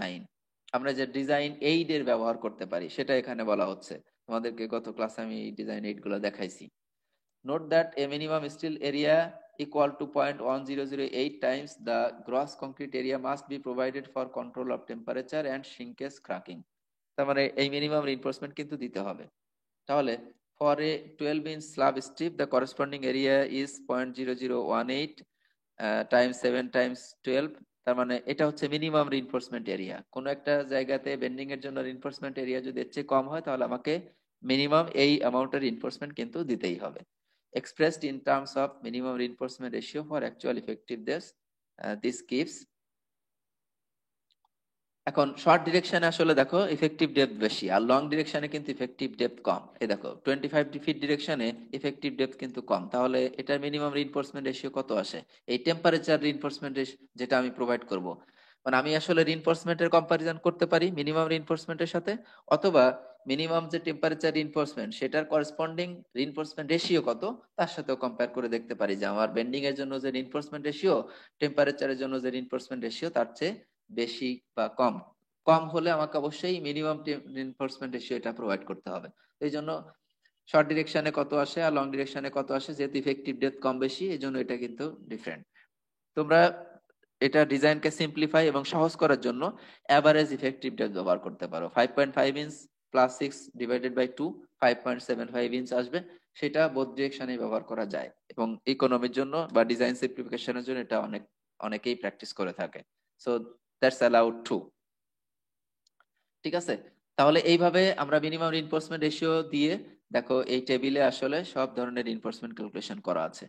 25 feet to half column strip, remember আমাদের column স্টিপের left part থেকে half আসতেছে, right part থেকে half আসতেছে, তাহলে মিলিয়ে কিন্তু একটা কলাম স্টিপ হবে এবং তার টোটাল মোমেন্ট কত সেটা কেয়ারফুল এখানে আসলে সেট করতে হবে। কোথাও কোথাও দেখবা যে আমি হাফ কলাম স্টিপের জন্য যে মোমেন্ট ক্যালকুলেশন করেছি বোথ সাইডের কলাম স্টিপের জন্য কিন্তু সেটা দ্বিগুণ হয়ে গেছে।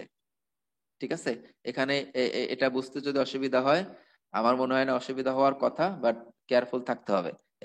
আমি এখানে আবারও একটি ফিগার থেকে দেখিয়ে আসতে চাই, যেহেতু এটা ইম্পর্টেন্ট, কনফিউশন অ্যারাইজ করতে পারে যে আমরা যখন স্ল্যাবের মোমেন্ট ক্যালকুলেশন করেছি তখন কিন্তু কোন পার্টটা নিয়ে আসলে ক্যালকুলেশন করেছি। আমরা একটু অন্য কালারে দেখি। এই যে এদিকের যে কলাম স্টিপ ছিল, আমি বললাম এই এই এই পুরা প্যানেলটাকে আমি একটা ইন্টিরিয়র প্যানেল ধরে ডিজাইন করলাম, তাহলে এর কলাম স্টিপ হবে এই যে এদিকে L/4, এখানে কিন্তু L/4, এই টোটালটা মিলেই কিন্তু একটা কলাম স্টিপ হবে। তাহলে এই পার্টের যে মোমেন্ট আমি ক্যালকুলেশন করেছি প্লাস এই পার্টের যে মোমেন্ট আমি ক্যালকুলেট করেছি এই দুইটার যোগফল হবে, যোগফল হয়েই কিন্তু টোটাল কলাম স্টিপের মোমেন্ট আসবে। অনুরূপভাবে এখানকারটা যদি বিবেচনা করি, এটা কিন্তু হাফ মিডিল স্টিপের মোমেন্ট আমি অলরেডি ক্যালকুলেট করেছি, আবার এই রাইট সাইড লেফট সাইডের এই পার্ট থেকে হাফ মিডিল স্টিপের মোমেন্ট আমি এখানে পাবো। তাহলে এইটা প্লাস এইটা এই দুইটা যোগ করলে কিন্তু আমি টোটাল মিডিল স্টিপের মোমেন্ট পাবো। ঠিক আছে, এভাবে কিন্তু মোমেন্ট এখানে সাম আপ করা আছে টেবুলার ফর্মে। তো তোমরা একটু এটা দেখো, দেখলে আরো ক্লিয়ার হবে। আমরা এখানে একটু এক্সপ্লেন করে যাই। অনুরূপভাবে ওই ওই স্ল্যাব উইথ মানে স্টিপের কলাম স্টিপ বা মিডিল স্টিপ এটার উইথ কতটুকু সেটা এখানে দেখো দেখানো আছে, তার ইফেক্টিভ ডেপথ। এই যে লং ডিরেকশনে দেখো ইফেক্টিভ ডেপথ এখানে কম, অথচ শর্ট ডিরেকশনে আসলে ইফেক্টিভ ডেপথ এই যে বেশি। ঠিক আছে, এটাই এটাই আসলে ঠিক। নাদিম হাসানের বইয়ে যেটা করেছে এটার উল্টাটা করেছে, কিন্তু সেটা ঠিক নয়। তো এইটার টোটাল উইডথের টোটাল 106 ইঞ্চের যে মোমেন্ট সেটা হচ্ছে 11 কিউব ফিট। আমি যদি এটা বলতে চাই তাহলে মোমেন্ট পার ফিট উইডথে কতটুকু আসে সেটা এখানে ক্যালকুলেশন করে নিলাম। আমরা যেহেতু পার ফিট উইডথে স্ল্যাবের রিইনফোর্সমেন্ট ক্যালকুলেশন অভ্যস্ত সেটাও করতে পারি, অথবা আগের এক্সাম্পলে যেমন এটা না করেই টোটাল এই স্ল্যাব উইডথে টোটাল যে কলাম স্টিপ বা মিডিল স্টিপ সেই উইডথে আমার কতটা রিইনফোর্সমেন্ট লাগে সেটা নির্ণয় করে ফেলেছে। ওভাবে কিন্তু করতে পারো, আলটিমেটলি এখানেও তাই করেছে, বাট এখানে এই মাঝখানে দুইটা স্টেপ বাড়িয়ে নিয়ে করেছে যাতে করে রিইনফোর্সমেন্ট রেশিওর সাথে হচ্ছে কম্পেয়ার করতে পারে। ঠিক আছে, কারণ টেম্পারেচার রিইনফোর্সমেন্ট সেটা হচ্ছে আমি প্রতি পার ফিট স্ট্রিপের জন্য ক্যালকুলেট করতে পারি, অথবা আমার এই টোটাল যে কলাম স্ট্রিপ বা বিম স্ট্রিপ তার উইডথ তার জন্য ক্যালকুলেট করে তার সাথে কম্পেয়ার করতে পারি। সো এটা ডিপেন্ড করতেছে আসলে তুমি কোনটার সাথে কম্পেয়ার করতেছো। এখানে যেহেতু রিইনফোর্সমেন্ট রেশিওর সাথে কম্পেয়ার করেছে এই জন্য পার ফিট স্ট্রিপে মোমেন্ট কত সেটা ক্যালকুলেশন করে নিল। তার মানে এই যে 11 কে এই উইডথটাকে ফিটে নিয়ে এই 11 কে ভাগ করে দাও, আবার তাকে ফিট এটা কি করেছে, হ্যাঁ সেটাই করেছে আসলে, তাহলে ফিট কি পার ফিটে মোমেন্ট চলে আসবে। এবং তার জন্য রিইনফোর্সমেন্ট রেশিও এটা নির্ণয় করলো ওই যে ওই আর ইউ এর ভ্যালু থেকে অথবা গ্রাফ থেকে অথবা টেবিল থেকে। তোমাদেরকে ডিজাইন এটা আমি যদি এইটাতে দেখাতে চাই, এই যে এখানে দেখো শেষে তোমাদেরকে প্রোভাইড করেছিলাম এই যে যে টেবিল গুলা, ঠিক আছে। এই যে এখান থেকে আর এর ভ্যালু তুমি জানো, ম্যাটেরিয়াল স্ট্রেন্থ জানো, তাহলে রো এর ভ্যালু কত তুমি এই যে এখান থেকে পেয়ে যাচ্ছ। সো এই টেবিল ব্যবহার করতে পারো, এই গ্রাফ ব্যবহার করতে পারো, অথবা এই যে এই গ্রাফও ব্যবহার করতে পারো, ঠিক আছে। পার পার 12 ইঞ্চ উইডথে তোমার তাহলে কতটুকু আসলে ইফেক্টিভ ডেপথ, সরি এটা হচ্ছে ইফেক্টিভ ডেপথ ক্যালকুলেশনের জন্য। এখানে গ্রাফ A5 আর হচ্ছে গ্রাফ A5 বা টেবিল, কোন টেবিলের কথা যেন বলা হলো, এটা নির্ণয় করা যাচ্ছে। এনিওয়ে আমরা এখানে কন্টিনিউ করি। তো তাহলে আমার মিনিমাম রিইনফোর্সমেন্ট মানে রিইনফোর্সমেন্ট এই যে এটা কিন্তু আসলে মিনিমাম যেটা দেখো লাগবে সেটা এখানে কন্ট্রোল করেছে। যে সুপার স্ক্রিপ্ট এ দিয়ে এখানে আসলে কি মিন করা হচ্ছে দেখো খেয়াল করে, reinforcement ratio control by shrinkage and temperature reinforcement. তার মানে আমি যখন এখান থেকে রিইনফোর্সমেন্ট রেশিও ক্যালকুলেট করলাম, করে দেখলাম সেটা আবার যে মিনিমাম যে টেম্পারেচার রিইনফোর্সমেন্ট রেশিও দিতে হয় তার চেয়ে কম কিনা। যদি কম হয় তাহলে reinforcement for temperature and shrinkage is the minimum reinforcement, সেটা এখানে ব্যবহার করেছে। আর যেগুলোতে যে সুপার ক্রিপ দেওয়া নাই সেগুলো আসলে বেন্ডিং এর জন্যই প্রয়োজনীয়, ঠিক আছে। দেখো এই যে 0.0023 এর চেয়ে বেশি আসছে অনেক জায়গায়। এটা শর্ট ডিরেকশনে কিন্তু 0.0023, এই যে শর্ট ডিরেকশনে 0.0023, অথচ সরি লং ডিরেকশনে, আর শর্ট ডিরেকশনে কিন্তু 0.0021। সো লং ডিরেকশন শর্ট ডিরেকশনে যখন কম্পেয়ার করেছি তখন দেখেছি আবার এটা 0.0021 এর চেয়ে বেশি কিনা। বেশি যদি হয় তাহলে এটা অবশ্যই প্রোভাইড করতে হবে, আর যদি কম হয় তাহলে মিনিমাম এই 0.0021 এর corresponding minimum 0.0021 reinforcement ratio provide করতে হবে। তো স্ল্যাব ডিজাইনে দেখো বেশিরভাগ জায়গাতেই আসলে মিনিমাম টেম্পারেচার রিইনফোর্সমেন্টই গভর্ন করে আর কি, ঠিক আছে, অনেক জায়গাতেই। তাহলে আমার করেসপন্ডিং রিইনফোর্সমেন্ট কত দিতে হবে, আর আমি যদি 4 নম্বর বার সিলেক্ট করি কয়টা দিতে হবে এই স্ট্রিপের মধ্যে, সেটা এখানে নাম্বারটা আমি পেয়ে গেলাম। আবার এখানে এই যে ম্যাক্সিমাম স্পেসিং এরও কিন্তু আরেকটা ব্যাপার আছে। দেখো এই যে সুপারস্ক্রিপ্ট এখানে বি দিয়ে বলা আছে, কি বলা আছে, number of bars control by maximum spacing. Two স্ল্যাবের ম্যাক্সিমাম স্পেসিং কত, 2 টাইমস দ্য থিকনেস, অথবা কিন্তু সেটা আবার 18 ইঞ্চের চেয়ে বেশি হবে না। তো স্ল্যাব থিকনেস এখানে হচ্ছে 7 টাইমস হচ্ছে 2, তার মানে 14 ইঞ্চ, কিন্তু সেটা 18 ইঞ্চের চেয়ে বেশি হবে না। তার মানে আমাকে maximum slab spacing of reinforcement দিতে পারবো হচ্ছে আমি দিতে পারবো 14 ইঞ্চ। তাহলে সেই স্পেসিং তুমি যদি নাম্বার অফ বার এখানে যা সিলেক্ট করে ছেড়ে দাও, তোমাকে কিন্তু স্পেসিং আসলে এখানে চেক করতে হবে নাম্বার অফ বার সিলেকশনে। সো এটা ছিল একটা ইম্পর্টেন্ট পয়েন্ট আসলে উল্লেখ করার মতো। আহ আমি জানি না তোমাদের এখন ওই কোএফিসিয়েন্ট ইউজ করে স্ল্যাব ডিজাইন দেখানোটা তো দেখালে তোমরা নিতে পারবা কিনা। তোমরা কি নিতে চাও, আর একটু দেখতে চাও, না হলে এখানে ক্লাস শেষ করব? কাদের বা গোবিন্দ? স্যার স্যার শেষ করেন স্যার, একটা তো বেজে গেছে। হ্যাঁ আজকে তাহলে জি এ স্যার, পর্যন্ত আমাদের স্যার থাকুক। ল্যাব ক্লাস আছে স্যার। আচ্ছা পরে ক্লাস আছে তোমাদের, তাহলে এ পর্যন্তই থাকুক।